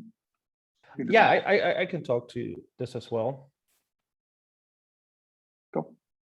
Can you mute yourself? Thanks. Yeah, another interesting event. We had talked about this previously. We had small amount of similar events like this, but the Friedrich Ebert Stiftung is a political organization. So for every party in Germany that had 2 terms, they usually have a corresponding organization. And for the SPD, which is the Social Democratic Party in Germany, it's called the Friedrich Ebert Stiftung. We were reached out of nowhere by a person who is part of this organization, said there was a delegation coming from Germany to Austin, and they went online, Googled, I guess, something related to German businesses, and found us along others. And so we had them come visit for multiple days. They met with Adler one day, I think, with some tech leaders, and we were able to host a small group of people out of the tech community, and also enjoyed an evening with them, having some pizza and spending some time at the Mohawk. But it was great for us to make that connection. It was great for us to see that we are being reached out to it. And I think one aspect especially is that we like to be more engaged and get involved in the business side of things. And we might play matchmaker or offer connections, but this is, I think, the second or third event that we held on that kind of scale, where we did a Q&A and kind of talked about differences and kind of how technology and innovation kind of is thriving in Germany. What are some of the challenges they have in Germany? What are some of the pros and cons that we have here in the US? So it was very interesting. It was a great visit. And yeah, it was just great that in first place that they actually reached out to us, and we were able to make the connection and also pass them on to other people and make connections for them. I think they ended up on a boat party on the 4th of July in Marble Falls. I'm not sure if that actually came through, if they were on a boat party or if they were on a street parade, but so they got their full experience in Texas and Austin, as well as a little more the rural areas. Great, thanks, Hannes. So for the next slide, I do have a video, so I'm going to take my earphones out, and maybe that's where you can hear the video. So I'm going to switch over. Can you still hear me now? So there's a toggle, Chris, somewhere in the settings. You can either do a system sound or microphone.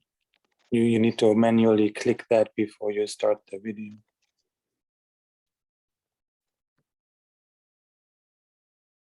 One second, we're trying to get out. Yeah. In the audio options, there should be a toggle. So can you, now I'm turning up my volume, so hopefully that's better. So what the next slide is going to be is basically Stammtisch. Before I go to it, because if you can't hear the video, then it doesn't make sense. But basically, over the past year and a half, we've switched over Stammtisch to Zoom.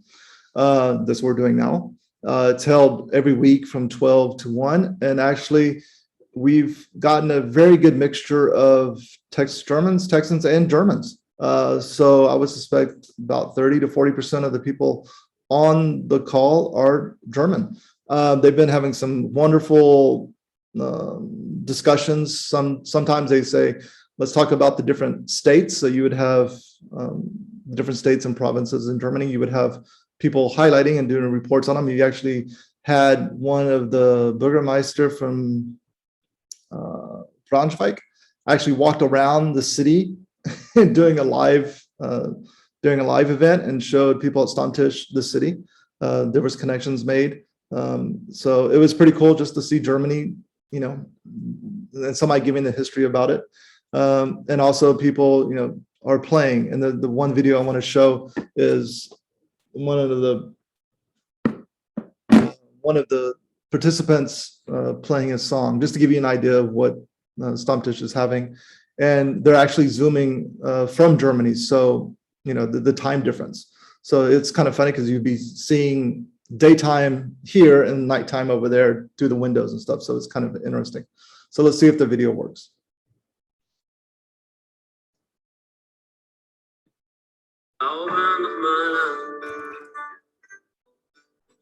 Auf den wir setzen können. Und dann glauben wir daran, jede Antwort zu kennen. Ohne Wenn und Aber wissen wir Bescheid.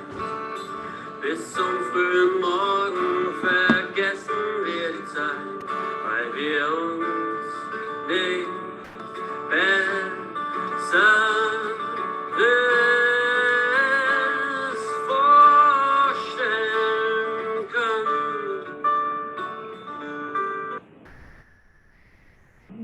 So, come on. Thank you. So that's what the Zoom Stammtisch is starting to happen. I mean, look like it's pretty cool. And again, if you would like to take part on this weekly discussions, please reach out to programs@german-texans.org and they'll give you the Zoom information to join. And who was this? This was, good question.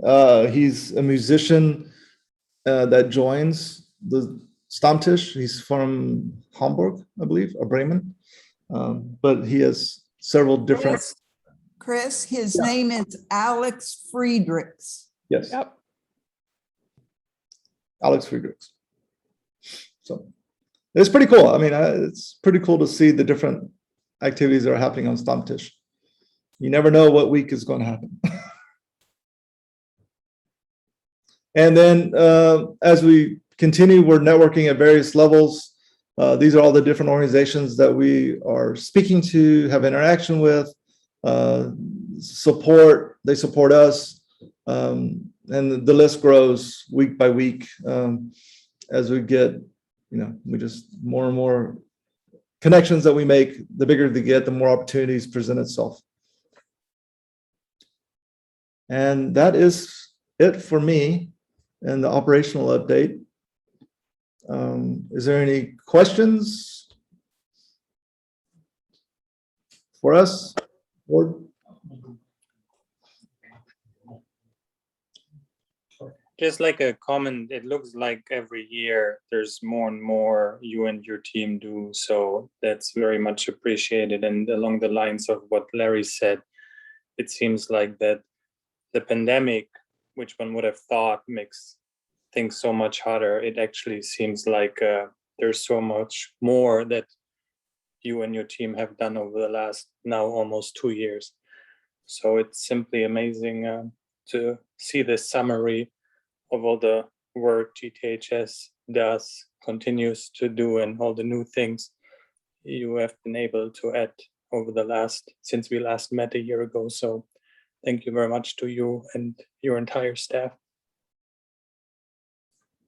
thank you. Any other questions that I can answer or not answer? No? All right.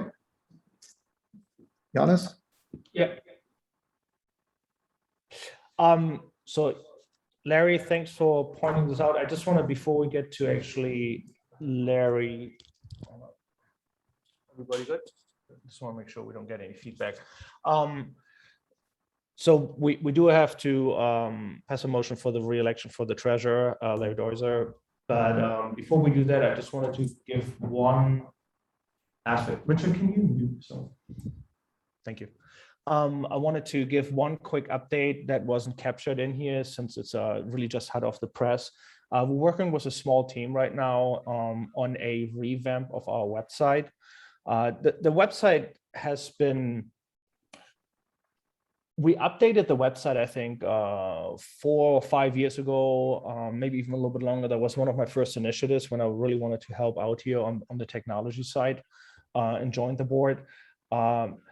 it was an improvement, but it's still not where we would like it to be. There's still some challenges for the administrative staff to do updates, to make updates to the website quickly. Sometimes it requires some development help. So we really like to get away from that. And so I think within the next 2 to 3 months, we will see some progress there. We have a small team right now that is looking into it. And so, yeah, hopefully we'll have a new website. And I think more importantly is that our information that are on the website are actually updated on a regular basis. And so with a new platform, we hope that we can make that easy for the staff or the people who are continuously would like to make the updates or who are responsible for it. That said, so again, we have Larry Deuser for the position of the treasurer. We would Just as a director. oh, I'm sorry, as a director. Yes, actually, Giannis. I'll make the motion Officers are to elected elect by the board. Larry back to his position number 15 as a member of the board of directors.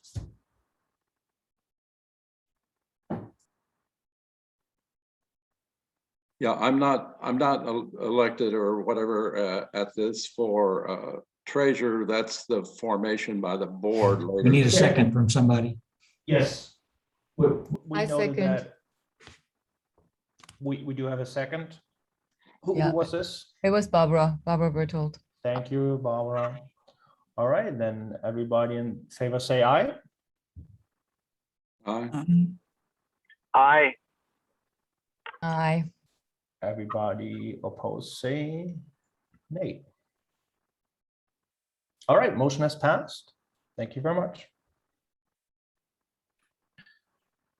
All right, I think, Richard, I'm going to hand it back over to you. I think unless we have anything else on the business updates, we can move on to the pre-recorded session by JT Koenig. Richard? Okay, we had advertised the next talk as Drei, edle, deutsche Pionierfamilien in Texas. But when JT videoed his talk, it came out a little too long, so he had to cut it back to 2 families in Texas. So, and he had to record it as a video and place it on YouTube because he's on board an aircraft right now, I think flying up to Maine or someplace like that on a family thing. So we're going to play the video. The full video is also on his YouTube channel if you want to watch the full 3-hour, or not 3-hour, but 3-family video that he had created. It's there along with this version of the 2 families. He cut out the von Rosenberg family because he wanted to give more information about the Strova and the Lausitz family, I believe. For those of you that don't know JT Koenig, he's the senior fiduciary team manager for the personal trust service teams of the fiduciary management services at Wells Fargo in Austin. It covers the Southwest and Southeast regions. JT is a graduate of the University of Houston and also holds a Juris Doctorate from St. Mary's University, as well as a master's law degree in taxation from the University of Houston. He's a director here at the German-Texan Heritage Society, as well as being a board member from a number of local historical associations. So at this point, we'll see if we can get the video started and hopefully have sound with it, and let y'all take a look.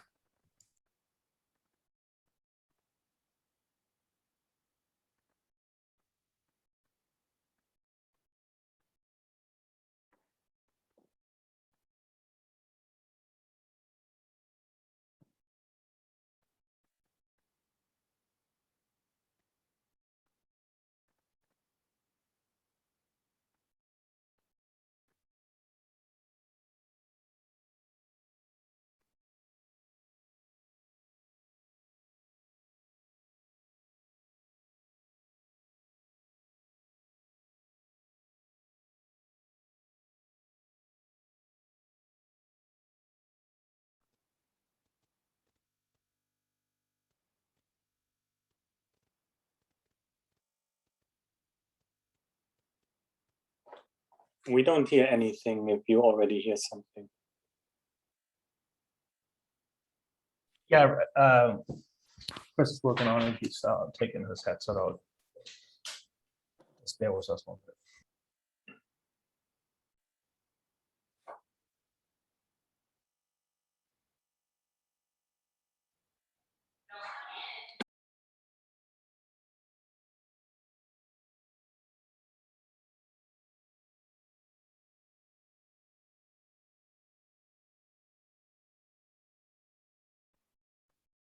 No audio. So Christopher, somewhere in your Zoom app, if you click on audio options, there should be a toggle that you just need to switch. We have this issue in German school all the time. There, like under audio options, there's something you have to switch in the Zoom app. No, that's YouTube. So go on. He was No, generally a on bon Zoom. vivant during his early years as a young There you man. go. Click on that. 1836, Don't mute it, but click while on that. Okay. residing with a Polish Silesian nobleman, he ended up marrying that man's daughter, a woman by the name Try of that. Stephanie von So Borowski. It's done. And there with Stephanie in Silesia, known as Schlesien in It's German, Heinrich and Stephanie began a family on the von We're going to start. Zwei edle deutsche Pionierfamilien in Texas. A brief look into the lives and motivations of two German noble families who immigrated to the New World and whose descendants influenced the history of Fayette County, Texas, and beyond. Presented by Jon Todd Koenig. The von Struve family of Silesia. Here we see the family tree of the von Struve family. Those members of the family denoted by one asterisk are those family members who emigrated to Texas and who stayed in Texas, specifically the two forebears of the von Struve family of Texas.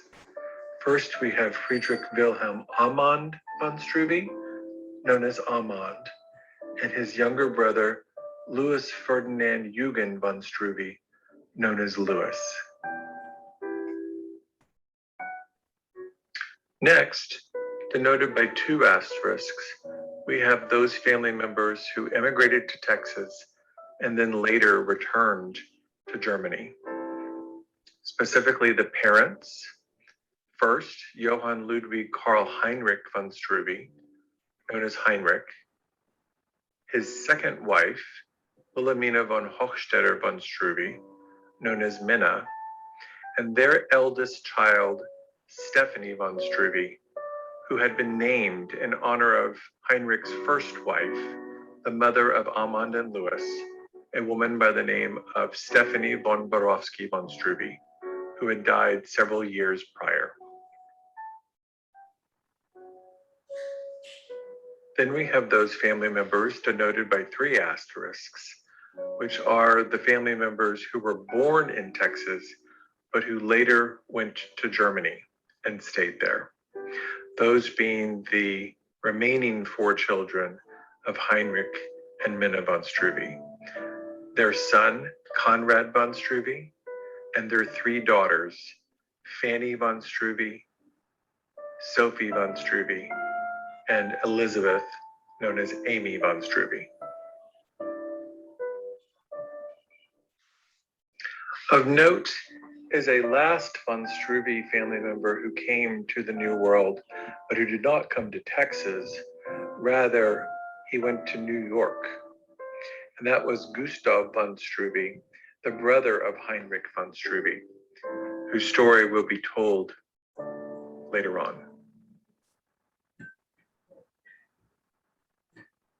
So who were these von Struves? These descendants ultimately ended up coming to Texas. That is the story we will explore over the next several slides, specifically what their life was like there in Europe, and then what their life was like once they came to Texas. The von Struve family is an ancient family which can trace its ancestry definitively back to the lords of Wansleben in the region of Magdeburg in present-day Saxony-Anhalt. There, a man by the name of Berthold Struve, who lived from 1588 to 1650, is listed as what is called the Erbherr, or heir to Burg Wansleben, the Wansleben fortress, this being during the 16th century.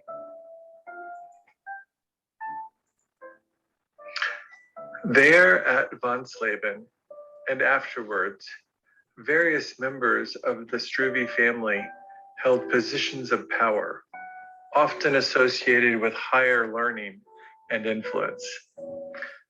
Those family members included a man by the name of Georg Adam Struve, who lived from 1619 to 1698. Georg Adam served as counselor to various ducal courts, as well as teaching law and publishing several notable treatises. Additionally, his son, Friedrich Gottlieb Struve, was known to have held high positions of power. Friedrich Gottlieb, who lived from 1676 to 1752, likewise served as a ducal court counselor and legal expert. Friedrich Gottlieb's son followed suit and was very important in the history of Europe at the time. This was his son, Anton Sebastian von Struve, who became a member of the Russian Tsar Peter III's court when Anton joined its delegation to the Holy Roman Empire's then capital in Regensburg. Anton von Struve had grown up with the Tsar when Peter was a mere duke in Kiel, Holstein in Germany. Anton served first as legation secretary to the Holy Roman Empire's capital in Regensburg. Then he served as Legationsrat, or counselor. And then finally he served as legation chancellor under the Tsar's successor, the Tsarina Catherine the Great, who had actually deposed her husband, Tsar Peter, in 1762. It was actually Anton Sebastian von Struve's service to Tsarina Catherine the Great, which is what brought the Struve family into the ranks of the nobility, when in 1782, she honored Anton with the then newly created Order of Saint Vladimir, which bestowed upon its members hereditary nobility, both within the Russian Empire as well as within the broader European nobility.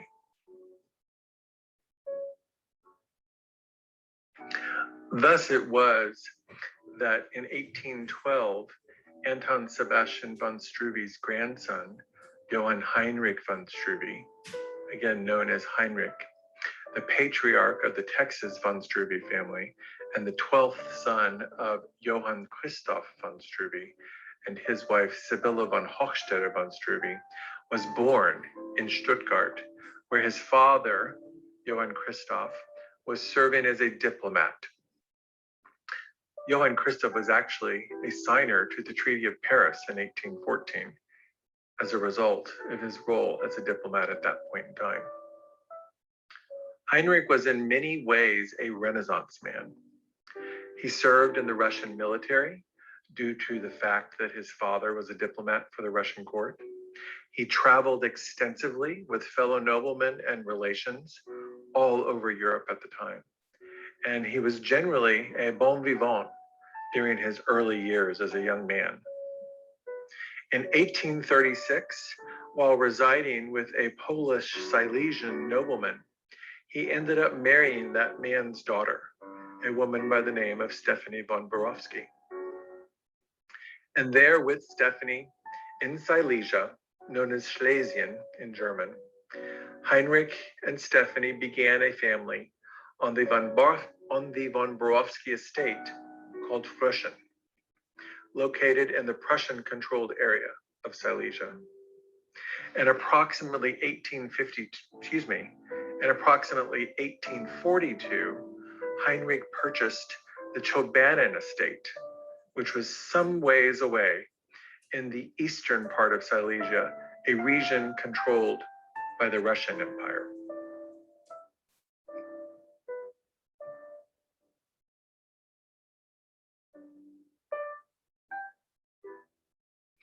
This location of the Chobanen estate in the Russian-dominated eastern part of Silesia would prove crucial to the history of the Texas von Struve family, as it underlies why the family eventually immigrated to Texas in 1848, a momentous year in European and Texas history. As was mentioned previously, one of Heinrich's brothers, Gustav von Struve, eventually himself immigrated to the United States, specifically New York. It was this older brother, Gustav von Struve, and his actions, which was the reason why Heinrich and Heinrich's family ultimately had to also come to the United States, specifically Texas. Gustav von Struve, born 1805 and died 1870, was a radical. He was highly intelligent, highly charismatic, and highly passionate about politics, philosophy, higher learning. In 1848, when the various kingdoms and nations of Europe, especially Germanic Europe, were being rocked by multiple liberal political movements, many of which involved violent uprisings and in fact revolt against the various autocratic monarchs then controlling Europe at that time. Gustav was at the vanguard of one of those movements, specifically the Baden revolts. Gustav von Struve and his counterpart, a man by the name of Friedrich Hecker, along with Gustav's wife, Amalie Dussar von Struve, as well as others, they led what is known as the Baden Revolution, where they attempted to establish a republic to supplant the local ducal regime. This revolt succeeded only briefly before Prussian forces intervened and retook control, and thus imprisoned Gustav and the others.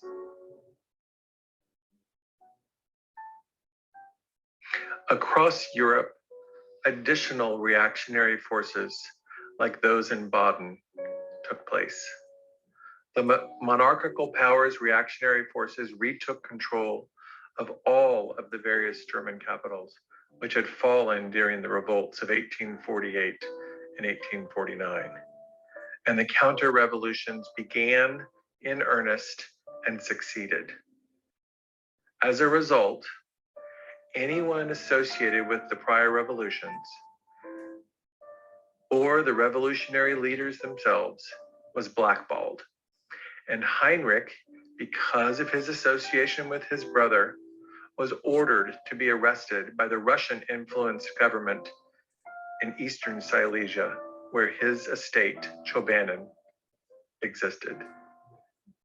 And again, solely because of his relationship to his brother was the reason behind the order for his arrest. Not because of anything Heinrich had done, but simply because of the fact that his brother Gustav had been behind the Baden Revolution.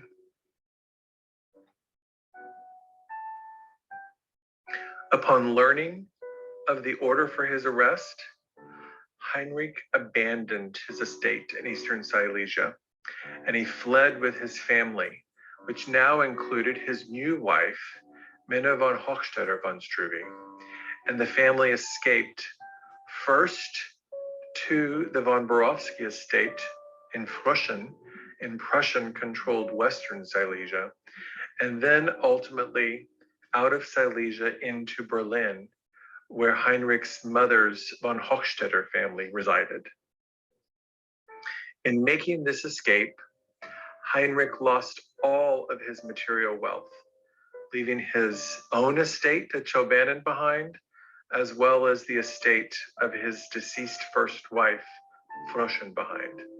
And thus, with the financial assistance of his mother's family, who were also his second wife, Minna's family, as she was his first cousin, it was then that Heinrich determined to emigrate, specifically to Texas, where he and his family would start anew.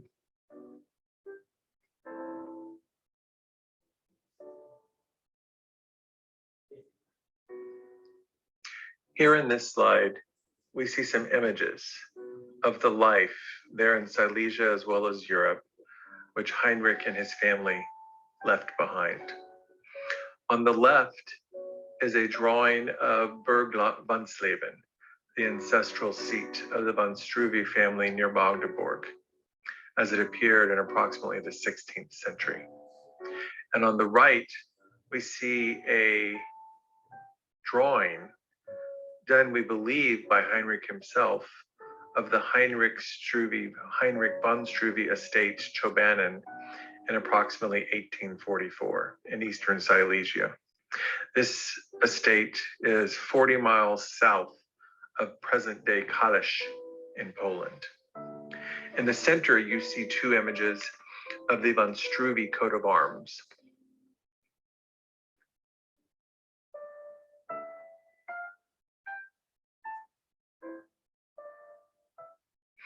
In this slide, we see some images of the family of the von Struve family of Texas.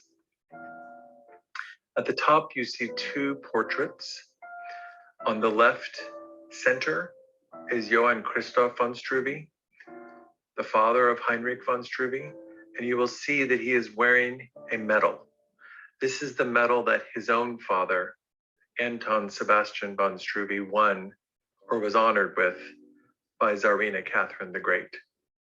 To his right is Heinrich von Struve's mother, Sibylla Christiana von Hochstetter. To the left are two portraits of Heinrich von Struve's grandparents. Anton Sebastian von Struve is on the right, and his wife, Heinrich's grandmother, Sophie Reimers von Struve, is depicted. Below them is an image of the Order of St. Vladimir medal, which Anton again was honored with by Tsarina Catherine the Great. To the right are images first at the bottom of Gustav von Struve, Heinrich's brother, the revolutionary, whose actions were really the cause of Heinrich's immigration to Texas along with his family. To his right is an image of Heinrich's first wife, Stephanie von Borowski. And then above her is an image of the von Borowski coat of arms. Additionally, you will see in the center the von Hochstetter coat of arms, the coat of arms of Heinrich's mother. And then all the way on the left are the coat of arms of Heinrich's grandmother, Sophie Reimers von Struve.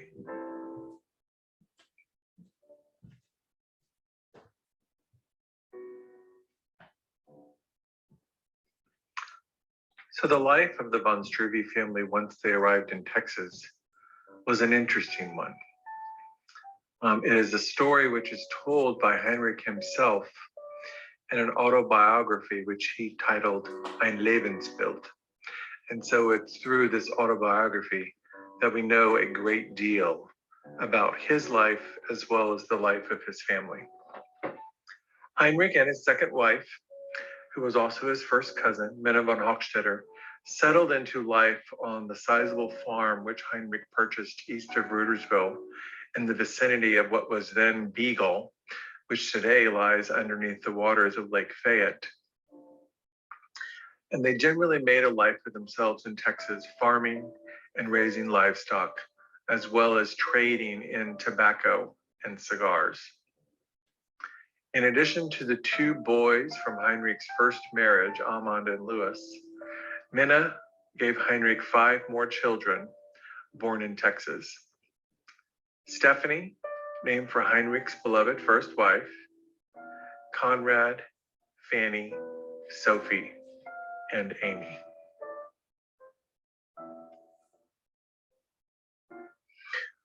Life was not always easy for the von Struves in Texas. After a few months into their life in Texas, Minna and Heinrich both became seriously ill with a fever, and they had to retreat to bed for several weeks. A story that is told in his autobiography is the story of how they made it through that early experience.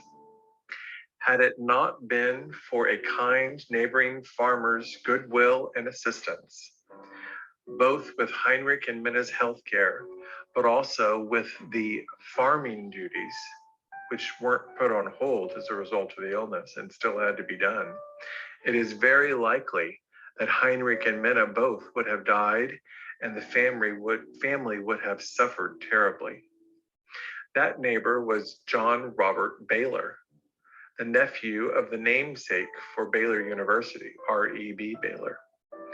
Baylor, his mother, and his sister immediately came to the von Struve family's aid upon learning of Heinrich and Minna's illness. They nursed the von Struves back to health, and they did all of their household and farm chores alongside Amand and Louis, the older of the children, while Heinrich and Minna recuperated.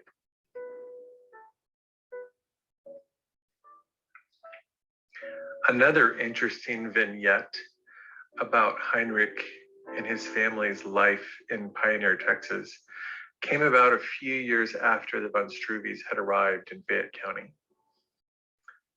This is another story told in Heinrich's autobiography. Heinrich had observed that he alone could not do terribly much by way of raising cash crops or livestock, since he was then only one man with two adolescent boys, a wife, and infants.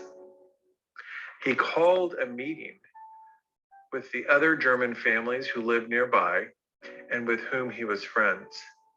Among these families were the von Rosenbergs, the von Meerscheids, the von Janschkas, the Vogels, and the Stuters. He suggested that a commune be established at his farm where 10 families would live as one community, sharing the work as well as the bounty. Some of these family members of these other families agreed. Those that we know of being the Janschkas and the Stuters. However, after only a few weeks of the experiment in communal living, Heinrich, in his typical fashion, alienated those families who had come to join the commune, specifically the von Janschkas and the Stuters, by chastising them for their general laziness, for which he was called a dictator, and ultimately the commune experience was called off.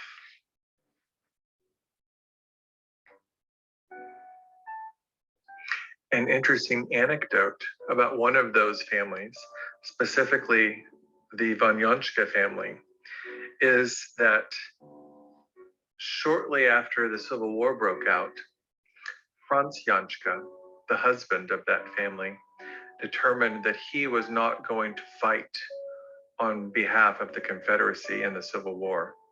And so he and his wife, Elise Sack von Janschka, and their children immigrated from Texas via Galveston to Nicaragua, this in the early 1860s. And they settled in a communal community there in Nicaragua called Bluefields. And the family still exists there to this day.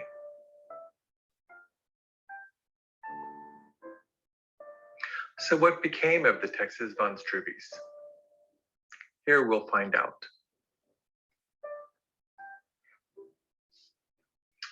As was mentioned previously, life in Pioneer, Texas for the von Struves was not always easy. In 1860, some 12 years after living in Pioneer, Texas, after several years of alternating drought and deluge, and after many hardships, Heinrich's wife, Minna, had had enough. she implored Heinrich to allow the family to return to Europe.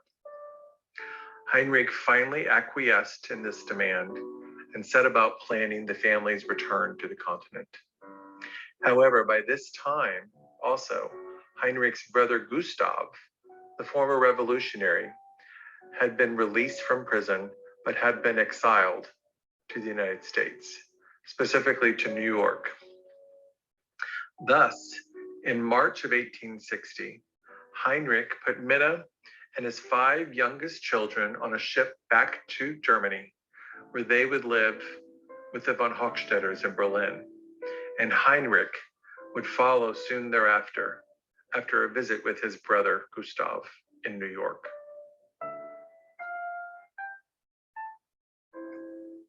Thus it was that in 1860, Heinrich then traveled to Staten Island in New York to visit his brother Gustav, who had become quite active in the local Republican politics, given his prior political history during the Baden Revolution.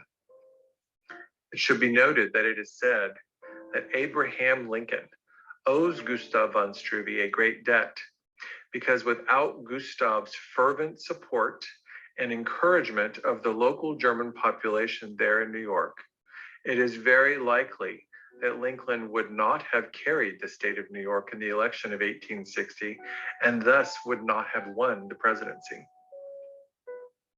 So it's very interesting to note that this one man's exile from Europe to the United States could well have had a very important impact on not just Texas history, but on American history. After staying with his brother Gustav in Staten Island for a time, Heinrich then returned to Germany, specifically to Berlin, where he was reunited with Minna and his 5 younger children. From there, the family moved to Rheinfelden, Switzerland, across the Rhine from Rheinfelden, Germany, where Heinrich purchased a spa called the Rheinsulbad. There, Heinrich operated a hotel for roughly a decade, and that was where he raised his remaining children, before ultimately selling the spa and returning to his previous bon vivant lifestyle.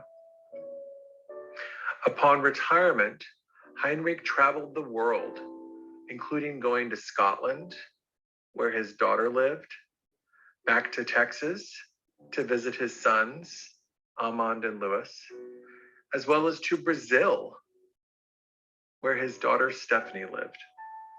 It was there in Brazil where his daughter Stephanie and her husband Paul Larcher were living, helping the Brazilian government to build its railroads. And this was where Heinrich befriended the Brazilian emperor, Dom Pedro the Magnanimous. All of these stories are depicted and told in Heinrich's autobiography, Ein Lebensbild.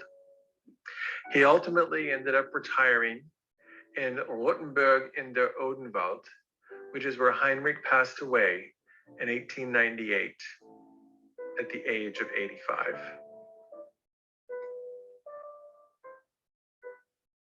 Despite Heinrich von Struve and the majority of his family returning to Europe in 1860, the 2 eldest von Struve boys, Armand and Louis, stayed in Texas. The eldest von Struve's son, Armand, served in the Confederacy during the Civil War, and after the war, he moved to Burnett County, where he amassed over 4,000 acres. There he married a woman by the name of Christian Fissler Ebling and raised a family of 6 sons and 1 daughter. The second son, Louis von Struve, also served in the Confederate Army. And upon his return from battle, he stayed in Fayette County, marrying his next door neighbor's daughter, a woman by the name of Clementine de Lasso. And likewise, he and Clementine had a large family of 7 boys and 4 girls. Louis ended his days in LaGrange, where he lived with his youngest daughter, Leonie von Weber-Struve, and that was where he died.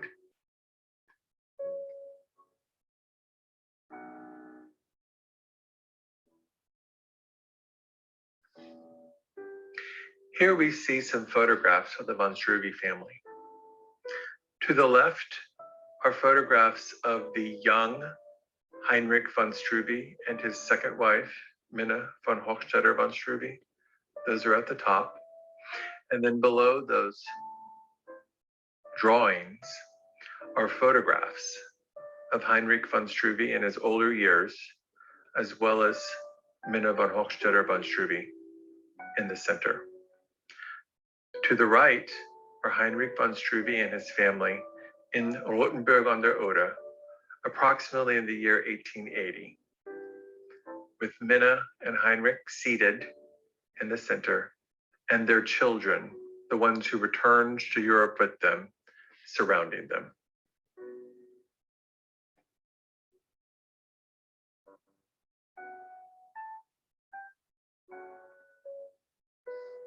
On this slide, you will see some images also associated with the von Struve family, specifically the family's life in Europe after they returned from their life in Texas. On the right-hand side, you will see 3 images of the spa which Heinrich von Struve purchased in Rheinfelden, Switzerland, the Rheinsulbad. To the left is a photograph of Heinrich von Struve's grave in Rothenburg an der Oder. And then in the center is a color image, again, of the von Struve coat of arms.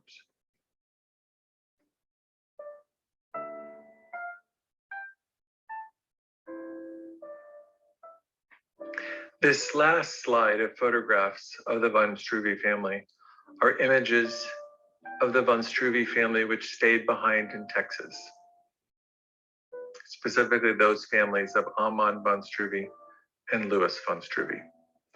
To the left are Amand and his wife Christiane von Struve.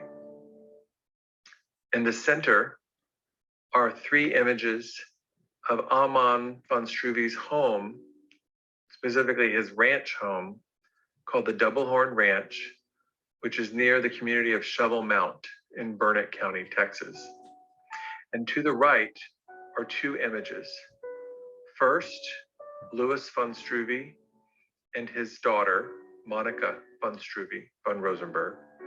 And below that, an image of his wife, Clementine de Lasso von Struve. Next, we will explore the family of the noble de Lasso family of the Rhineland. Here we have the de Lasso family of the Rhineland, also known as the von Lasso family.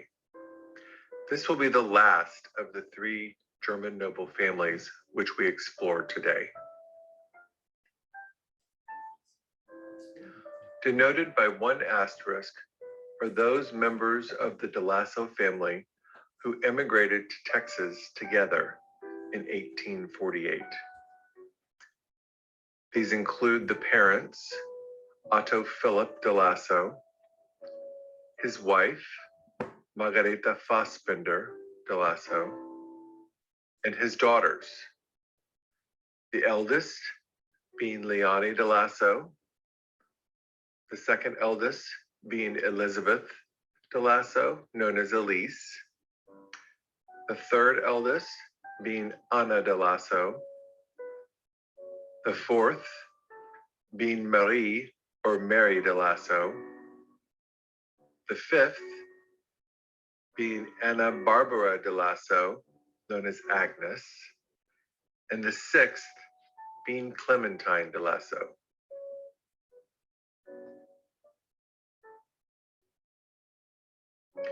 Denoted by 2 asterisks is the de Lasso son, who also accompanied the family to Texas in 1848. that being Clemens Joseph Auguste de Lasso. He did not stay in Texas, however, as he ultimately migrated south to Mexico, specifically to Camargo, where he resided the remainder of his life and where his family lived. And lastly, we have the youngest child, Julia de Lasso, who was not born in Germany. Rather, she was born in Texas.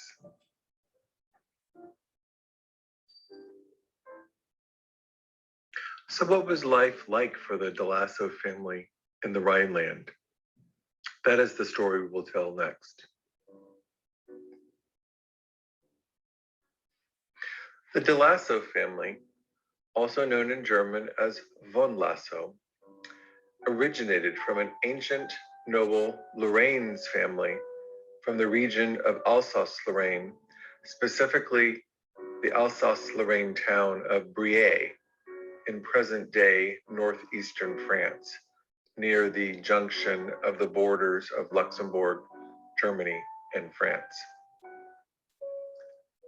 The earliest verifiable ancestor of the de Lasso family is a man by the name of Jean de Lasso. He was born in 1549 and he died in 1609. Jean de Lasso served as the prévôt of Drei, in essence, the local governor or leader of both the town as well as the local church. It is believed that Jean de Lasso attained this position of power due to his being an illegitimate child of a man by the name of Gaspard de Sceaux, born 1509, died 1573. Gaspard de Sceaux was the infamous Marshal de France, or military leader, under King Charles IX, who was responsible for the St. Bartholomew's Day massacre, where hundreds of Huguenot guests to the wedding of King Charles's sister to the Protestant Henry of Navarre were murdered in cold blood at Gaspard's command.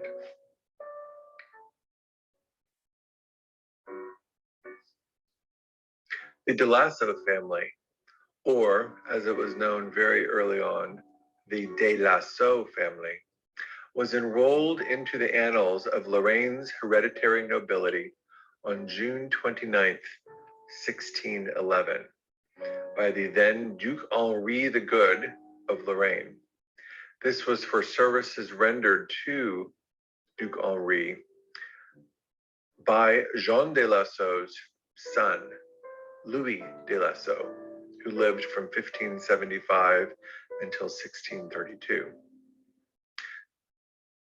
Louis's son, Philippe de Lasso, went on to link the de Lasso family to another Lorraine's noble family through his marriage in 1628 to Catherine de Musiel.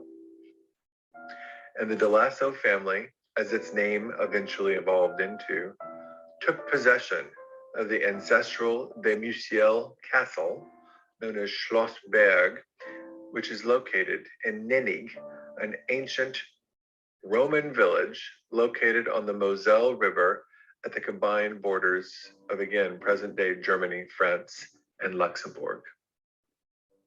That castle, Schloss Berg, still exists today and is a luxury hotel there in the village of Nennig. Over the decades, the de Lasso family prospered in Nennig, and then subsequently in Trier up the Moselle River, and then finally in Koblenz, located at the confluence of the Moselle and the Rhine. It was there in Koblenz where Peter Ernst de Lasso, born 1757, died 1809, served as the syndic or city governor during the Napoleonic Wars. Shrewdly, Peter Ernst de Lasso allowed the French forces free rein in the city, saving the city from Napoleon's army's destruction. Unfortunately, At first, Peter Ernst was imprisoned in Ehrenbreitstein Castle across the Rhine from the city of Koblenz, following Napoleon's defeat at Waterloo. However, he was later pardoned and rewarded after the citizens of Koblenz understood what his true motives were, which was, of course, saving the city from Napoleon's wrath.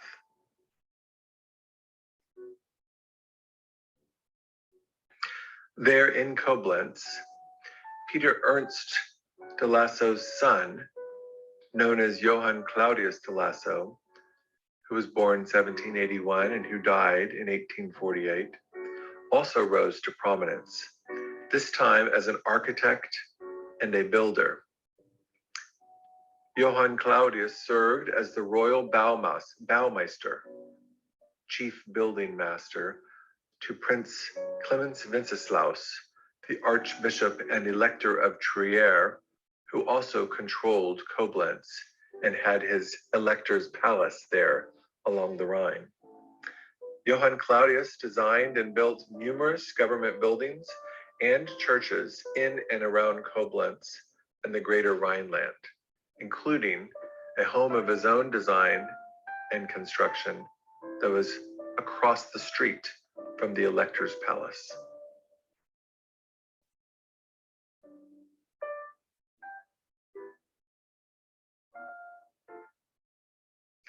It was there in Koblenz that Johann Claudius de Lasso raised his own family, including Johann Claudius's son, Otto Philip de Lasso, the patriarch of the Texas de Lasso family, who was the second son and child of Johann Claudius and his wife, Anna Maria Müller de Lasso.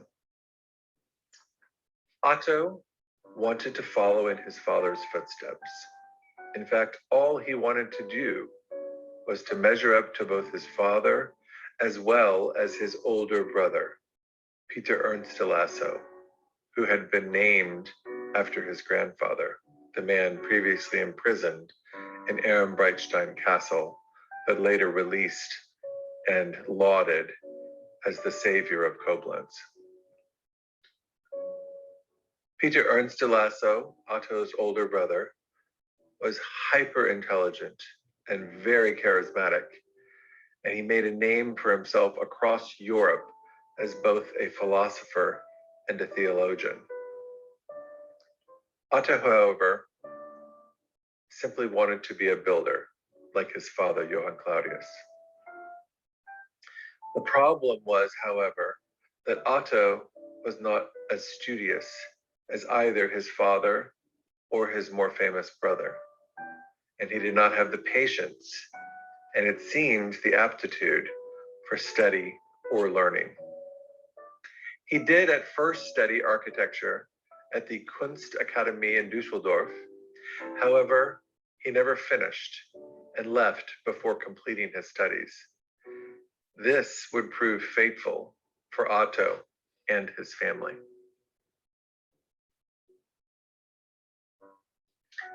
Despite dropping out of the Kunstakademie in Düsseldorf, Otto pressed ahead. In the 1830s, he moved with his new wife, Margareta Fassbender de Lasso, who had been originally from Trier. He moved with his wife from his native Koblenz to Elberfeld in the Wuppertal region of Germany. There in Elberfeld, Otto took work as a builder and did in fact pursue that profession over the next decade or so while his young family grew with the birth of his 6 daughters and 1 son, all the while staying in close touch with his father and brother and siblings back in Koblenz.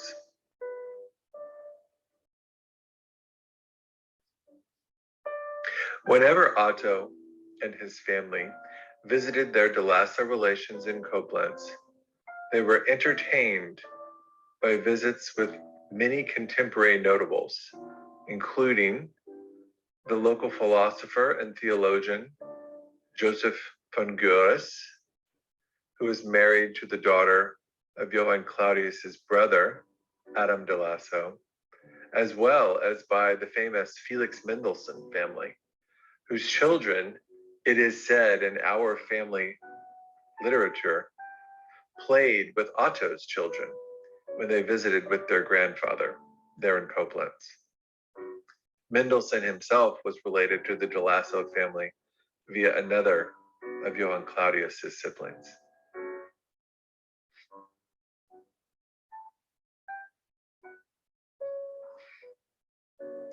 All of this familial comfort, however, came to an abrupt end in 1848, when tragedy struck on numerous fronts. First, 1848 was the year of revolution across Europe, and Koblenz certainly had its fair share. And closer to home, Otto's father, Johann Claudius de Lasso, died in October of 1848. And then lastly, and worst of all, a building project which Otto had been overseeing in Elberfeld collapsed, killing at least one person that we are aware of, and possibly more. In investigating the collapse, the Elberfeld City Council discovered that Otto had in fact falsified his credentials. Remember, he had not in fact graduated from the Kunstakademie in Dusseldorf, having dropped out. And he was removed by the city council from his position as the city building master. And as a result, he was unable to find other work.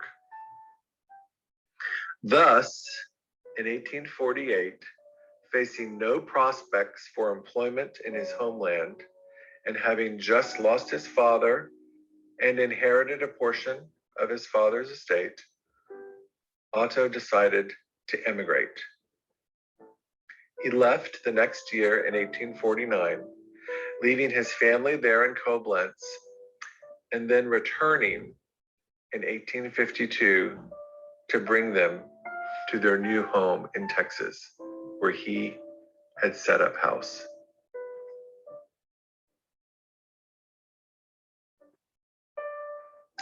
Here we see a number of images related to the de Lasso family's life there in the Rhineland. Here on the left, you will see two photographs of tombs of the patriarchs of the de Lasso family. On the top is the tomb of Jean de Lasso, the former prévôt of the village of Drei in northeastern France. And then below that is the tomb of his son, Louis de Lasso, also there in Drei. This is in the local church in the center of town. Louis de Lasso was the man who was ennobled, again by Duke Henri. Next, we see three images in the center and to the right, and these are of Schlossberg, the castle or ancestral seat of the de Lasso family, as well as the de Musiel family, into which the de Lasso family married. This castle is comprised of two parts, the Oberberg and the Unterberg, the upper castle and the lower castle. The de Lasso family resided in what was called the Unterberg, or the lower castle. That building does still exist, however, in a ruined state. The Oberberg, however, also still exists and has been fully renovated and is part of a luxury hotel, even today, there in the village of Nennig.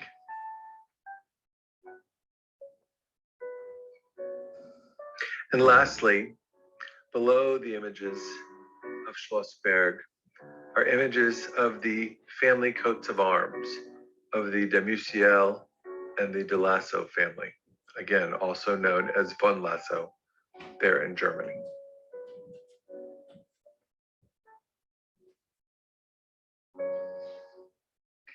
Here we see several images of some of Otto de Lasso's father, Johann Claudius de Lasso's many architectural works there in the Rhineland, including, from left to right, the church in Gules, the church in Wallander,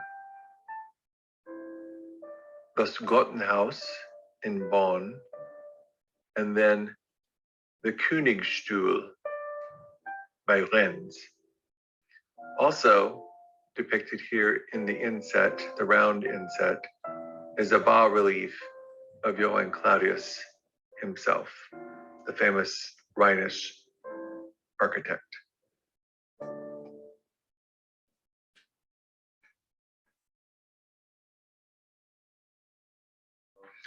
On this slide are images of some of the members of the de Lasso family from Koblenz.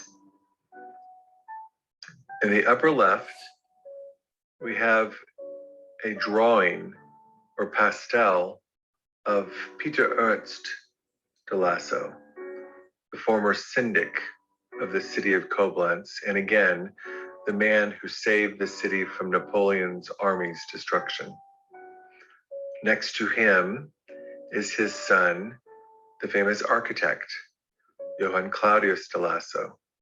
This is Otto de Lasso's father. Below Peter Ernst, in the color portrait, is Joseph von Görres. He was a noted Koblenz-based philosopher and theologian, as well as a member of the family. He married into the family.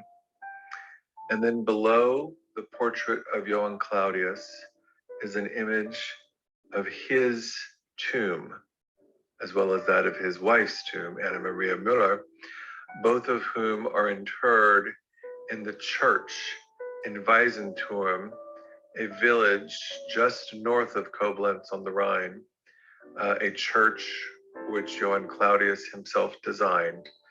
And the congregation in Weisenturm was so thankful for Johann Claudius's work in designing and building their church that they gave him and his wife a prominent place of pride for their tomb, and it is where they are buried today.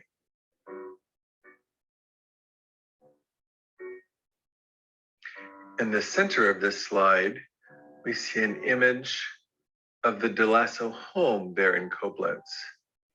This is the home that Johann Claudius grew up in and later renovated and designed for his own family. However, it was originally the home of his father, Peter Ernst de Lasso. It is located directly across the street from the Elector's Palace there in Koblenz, which is positioned on the left bank of the Rhine, near the old city of Koblenz.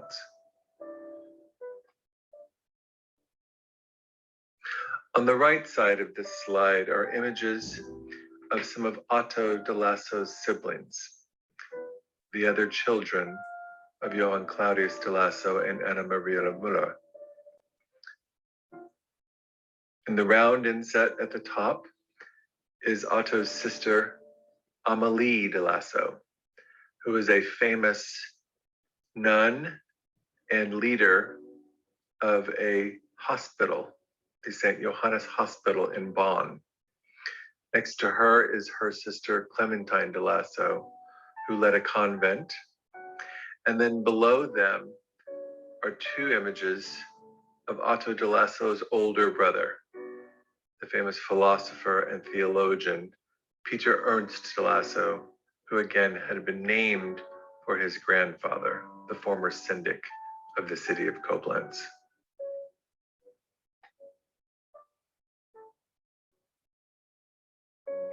So now that the DeLasso family has made it to Texas, what became of them? That is the next part of the story. As is noted on the immigration route pictorial, Otto first came to Texas in 1849 without most of his family, apart from his two elder daughters, Anna and Elise.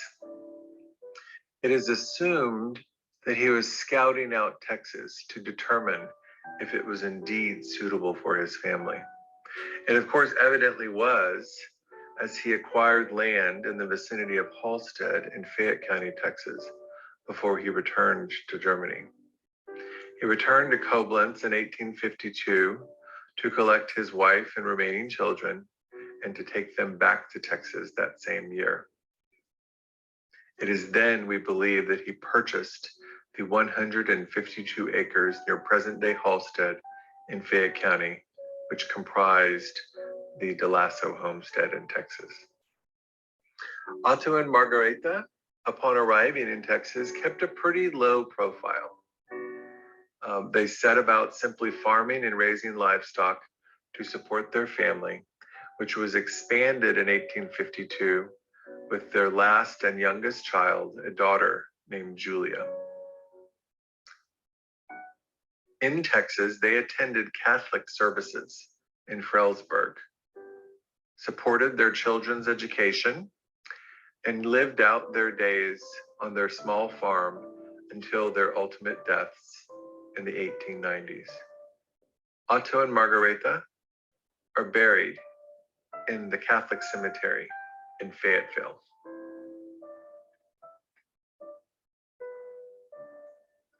As for the DeLasso children, let's start with the oldest. The eldest daughter, Leonie DeLasso, became a teacher, and she taught at the then newly established college at Independence, Texas, which is where she met and married her first husband, Georg Karl Wilrich Jr., who was also teaching there. Georg Karl Wilrich and his family was from the Bluff community, which is just south of LaGrange on the bluff across the Colorado River. Leonie and Georg had one son, George DeLasso Wilrich, who ultimately became the Fayette County judge there in LaGrange. Georg died young, and Leonie married a second time to another Fayette County local, this time to George Tuttle of Pin Oak, which is between LaGrange and Flatonia. Her stepdaughter, Olivia Tuttle, became her daughter-in-law when George DeLasso Wilrich and Olivia Tuttle married, thus stepbrother and stepsister marrying. Leonie was very active in LaGrange social circles and died there in the 20th century.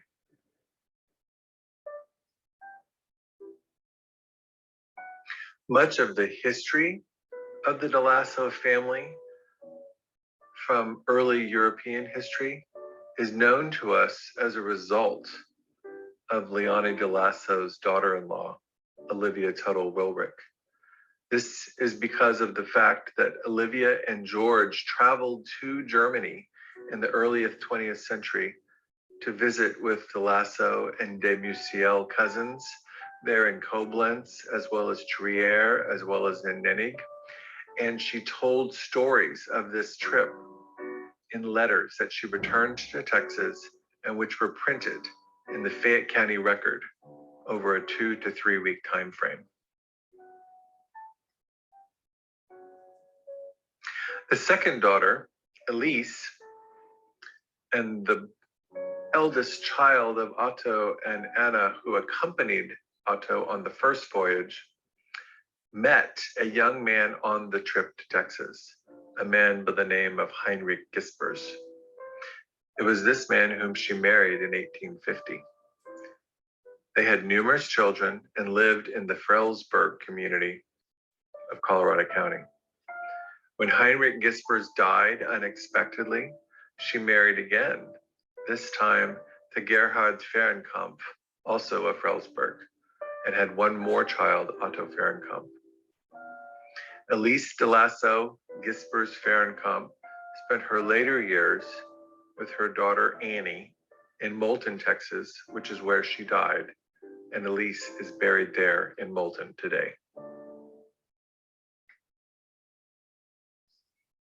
The next two de Lasso daughters, Anna and Marie, did not marry. Rather, they chose to enter the Ursuline convent as nuns in Galveston, Texas, where they had both been sent by their father, Otto, and mother, Anna, as young girls to gain an education. Anna de Lasso, who was known as Sister Saint Aloysia, was an extremely devout novice and nun, and she served as a leader in the order until her untimely death in 1867, most likely due to yellow fever. Her sister, Marie, who was also known as Mother St. Augustine, became the Mother Superior of the Ursuline convent twice, being elected into that position by her fellow nuns. The latter election, an instance of her Mother Superior position, was during the momentous year of 1900, when Mary, or Marie, or Mother St. Augustine, as she was known, was very instrumental in saving numerous lives during the great 1900 storm. The stories of Anna and Marie are told in a book called Sisters by the Sea, or Builders by the Sea, which tells the history of the Ursuline convent there in Galveston. Both Anna and Marie are buried at the convent in their cemetery.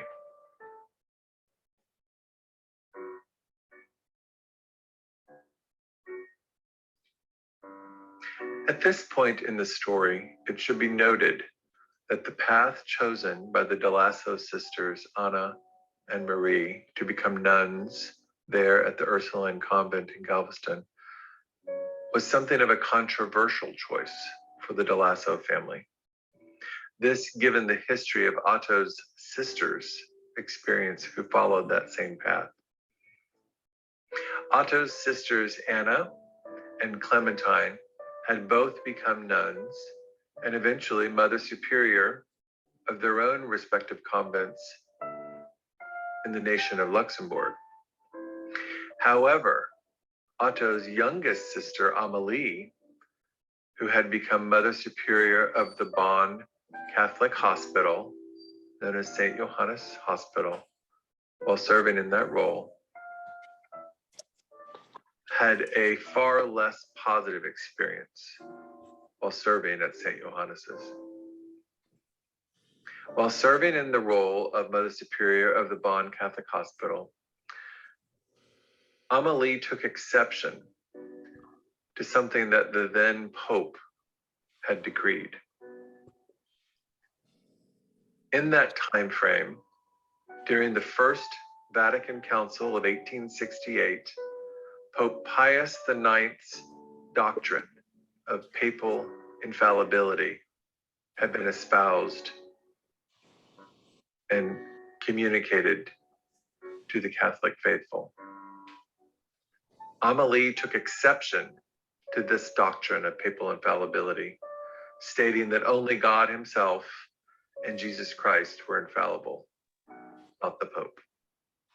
Because of her resistance to this doctrine of papal infallibility, Amelie, who was also known as Sister Saint Augustine, was excommunicated by the Catholic Church and stripped of her rights. She died shortly thereafter in 1872, a broken woman. And because of this experience, the family, the de Lasso family, had bad feelings, as it were, about the Catholic Church at that point in time.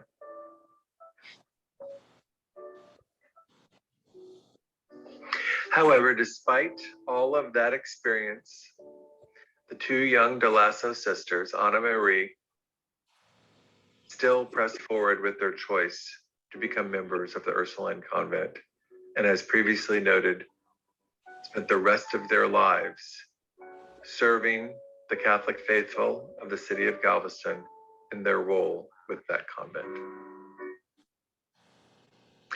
Next, we turn to the only De Lasso son to have survived childhood, Clemens Joseph Auguste De Lasso.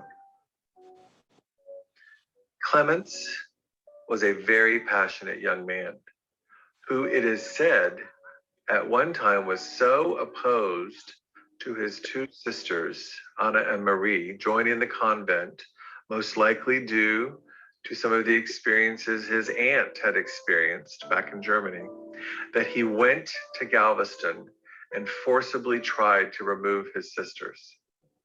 This event in the 1860s, coupled with his parents' desire to safeguard him from conscription, resulted in Clemens being sent back to Europe for the duration of the American Civil War. When he was there in Europe, he lived again with the De Lasso family there in Koblenz. After the Civil War, Clemens returned to Texas, and because he had not fought on the side of the Confederacy, he was allowed to become the consul general for the United States in Camargo, Mexico. It was there in Camargo where he met and married a local girl of high standing, a woman by the name of Carmen de la Garza Ortiz. Clemens, or Clemente as he became known, lived out the remainder of his days there in Camargo and had a family with Carmen of 7 daughters and 2 sons. He is buried there in Camargo, and because of Hispanic naming conventions, the De Lasso family name died with Clemente, as again, he was later known.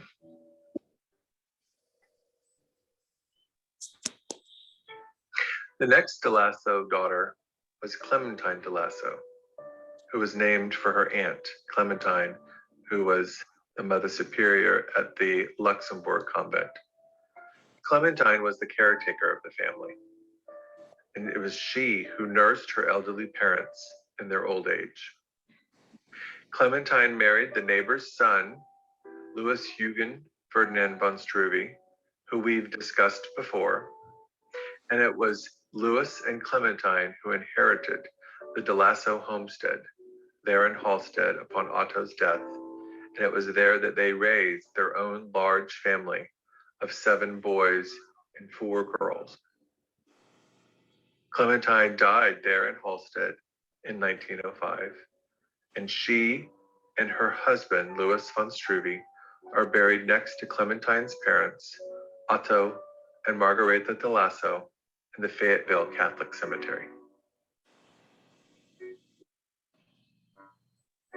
Agnes De Lasso, like her sister Clementine, married a local boy of good standing, a man by the name of Karl von Zavish.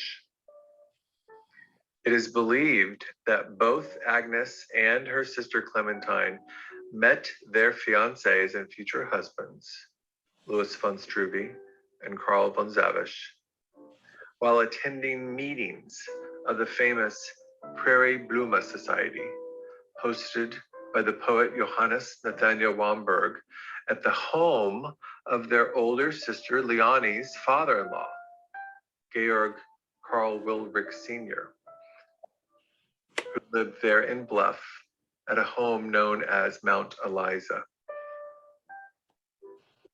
Agnes ended her days with her own family, the Zavish family as it was then known, in Alice, Texas, where she is buried today. And lastly, we have the youngest child, Julia De Lasso, who was born in Texas. Unlike her sisters, and similar to her brother, Julia chose to marry outside of the German cultural sphere in which her family lived. She married a quote unquote American boy named Charles Notley Wade. And with Charles, they had 6 children at the Wade farm in Ammonsville, Texas. Julia is buried with her children in the LaGrange City Cemetery.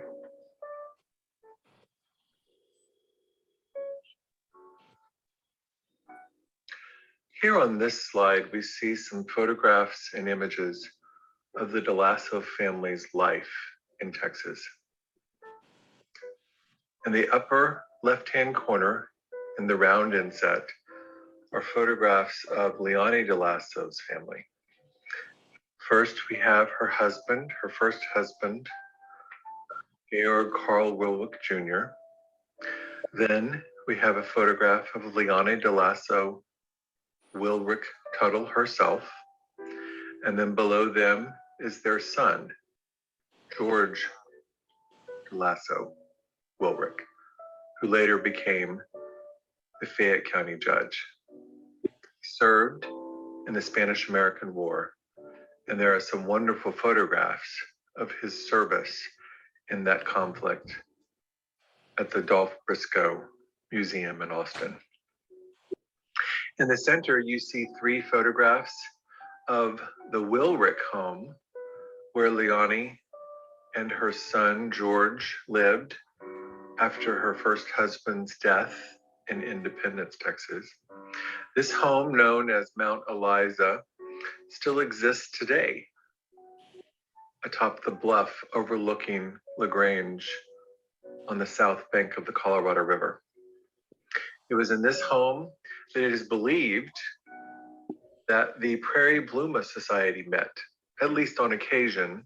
This was a society founded by the noted German-Texan poet Johannes Nathaniel Romberg, who lived in nearby Blackjack Springs.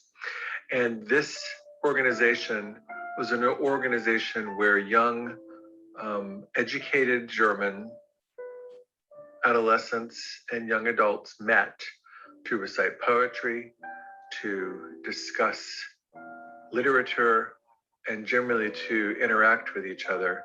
And again, it is at this meeting that it is believed that at least 3 of the DeLasso daughters met their husbands, or at least interacted with them.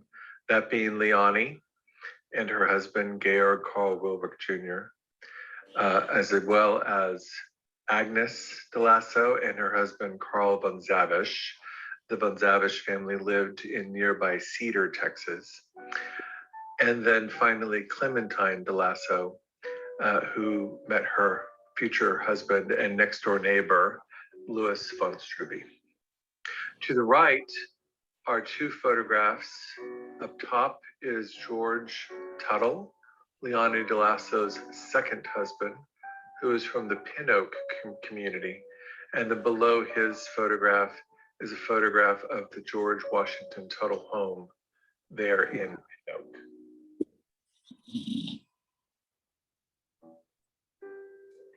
On this slide, you see images related to the 2 DeLasso sisters, Anna and Marie DeLasso, who became nuns at the Ursuline Convent in Galveston. To the left is a photograph of what the convent looked like when Anna and Marie first resided there as students, and then subsequently as novices and nuns. In the center is a picture postcard, most likely from the late 19th century, just before the famous 1900 storm, of the Ursuline Convent there in Galveston.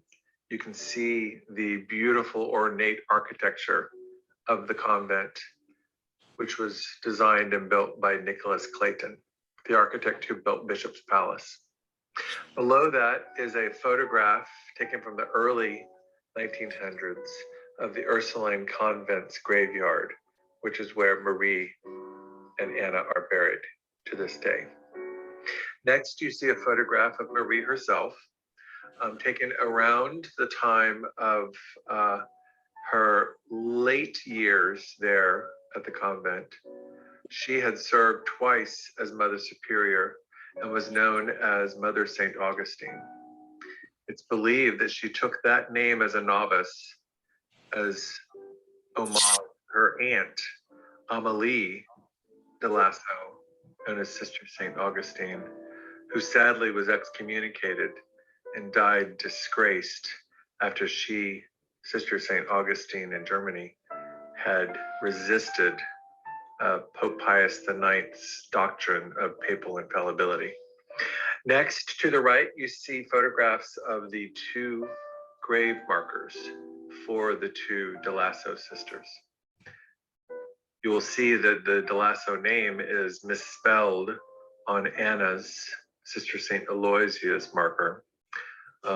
However, it is properly spelled on Marie's grave marker at the very bottom.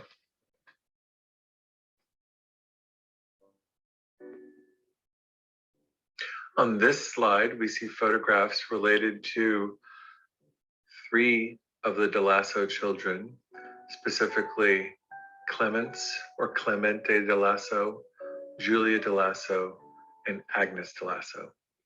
To the left are 4 images, 5 in fact, of Clemens de Lasso and his wife, Carmen de la Garza Ortiz.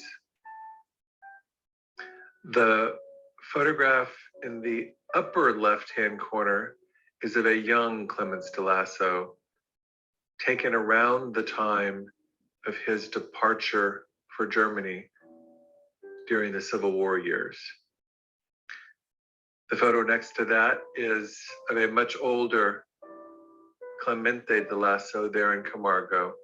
And then below him are 2 photographs, one of Clemente in middle age, and then one in the round inset of his wife, Carmen, in her middle age.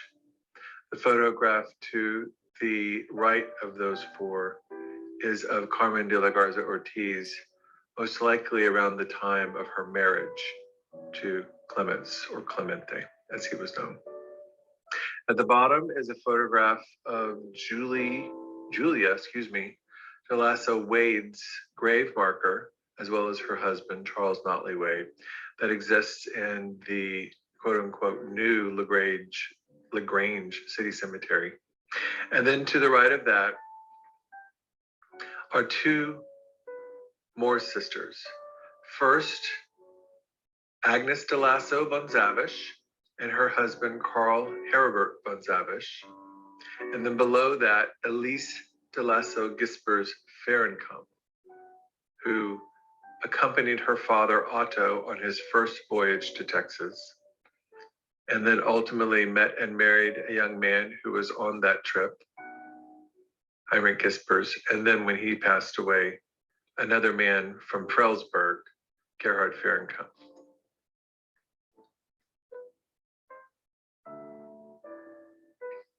On this last slide of photographs of the de Lasso family, we see a collection of photographs depicting several of the de Lasso daughters. The largest photograph on the left is a photograph of the Atero Club, a women's organization in LaGrange, Texas. Seated in the middle with a white dress and a dark hat is Leonie Wilrick Tuttle, Leonie de Lasso Wilrick Tuttle. Seated on either side of her are her daughter-in-law, Olivia Tuttle Wilrick, and her sister, Julia de Lasso Wade. Next to that is a photograph of 2 women in front of a fountain.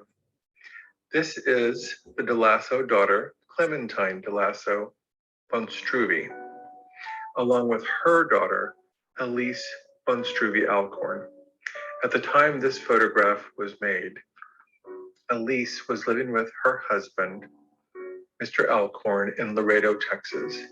And this photograph is taken from a Mexican town not far from there on the outskirts of Monterey. Below that is a photograph of de Lasso's sisters, Liani DeLasso, and Clementine DeLasso. And then next to that, last but not least, is a photograph of Clementine DeLasso's husband, Louis von Struve, and her daughter, their daughter, Monica von Struve von Rosenberg.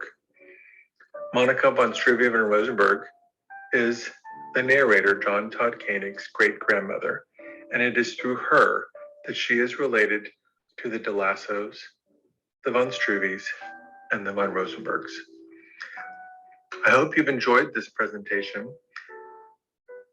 and if you would like more information, you can reach out to Jon Todd or view his YouTube page, which has more expanded versions of this presentation for your viewing. Thank you.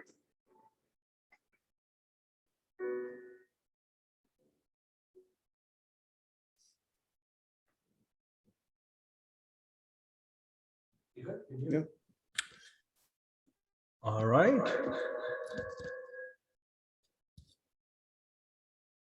Oh.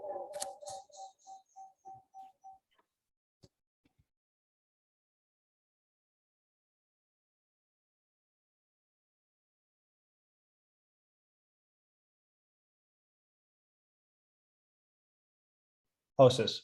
Can everybody hear me okay? Sounds good. Okay, excellent. All right. JT is not here, but thanks again to JT. And as well, thank you to David. Very much appreciated. If you do have any questions, as JT already said it in the video, you can reach out to him directly if you have his information. Otherwise, you can email us, info@German-Texans.org, and we will pass on the questions that come up. I had one question that came in, so I will pass it on to JT, but if anything else is coming in maybe later on, then please just reach out to us. Again, it's info@German-Texans.org. All right, I think that's kind of the conclusion to our annual conference. Real quick, I'd like to apologize for some of the technical issues we have been experiencing. I'm working in a highly technical company, and we still run into this type of issues. So you would have expected that we'd be done by now and have this down, but it's technology, so it does happen. Hopefully, we will see each other soon. It seems, I'm very hopeful that this will happen next year. Richard, Chris, and I do discuss how we can make the annual conference exciting. Obviously, doing it virtually limits us to some degree. But yeah, hopefully next year we will see each other in person, and can also include the social aspect of this, which is really, really important to us. Richard, do you have anything else you would like to add? No, I'd like to extend my thanks also to our speakers, to everybody that's made this possible.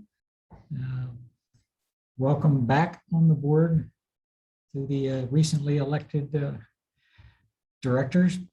And if y'all have any suggestions or nominations for people to take into consideration for filling our immediate past president, Mike Krause's position on the board, feel free to send those into the society also, so that we can start the process and look to fill his position on the board. And that's about all that I've got. Thanks for everybody showing up. All right. So if there's no other business to discuss, then I will consider the annual conference being adjourned. And I thank everybody for coming in, spending the time on this beautiful Saturday. I feel like fall is coming in. I'm very excited about it, and hope everybody has a great rest of the weekend. Thank you very much. Same to you all. Thank you, Rich.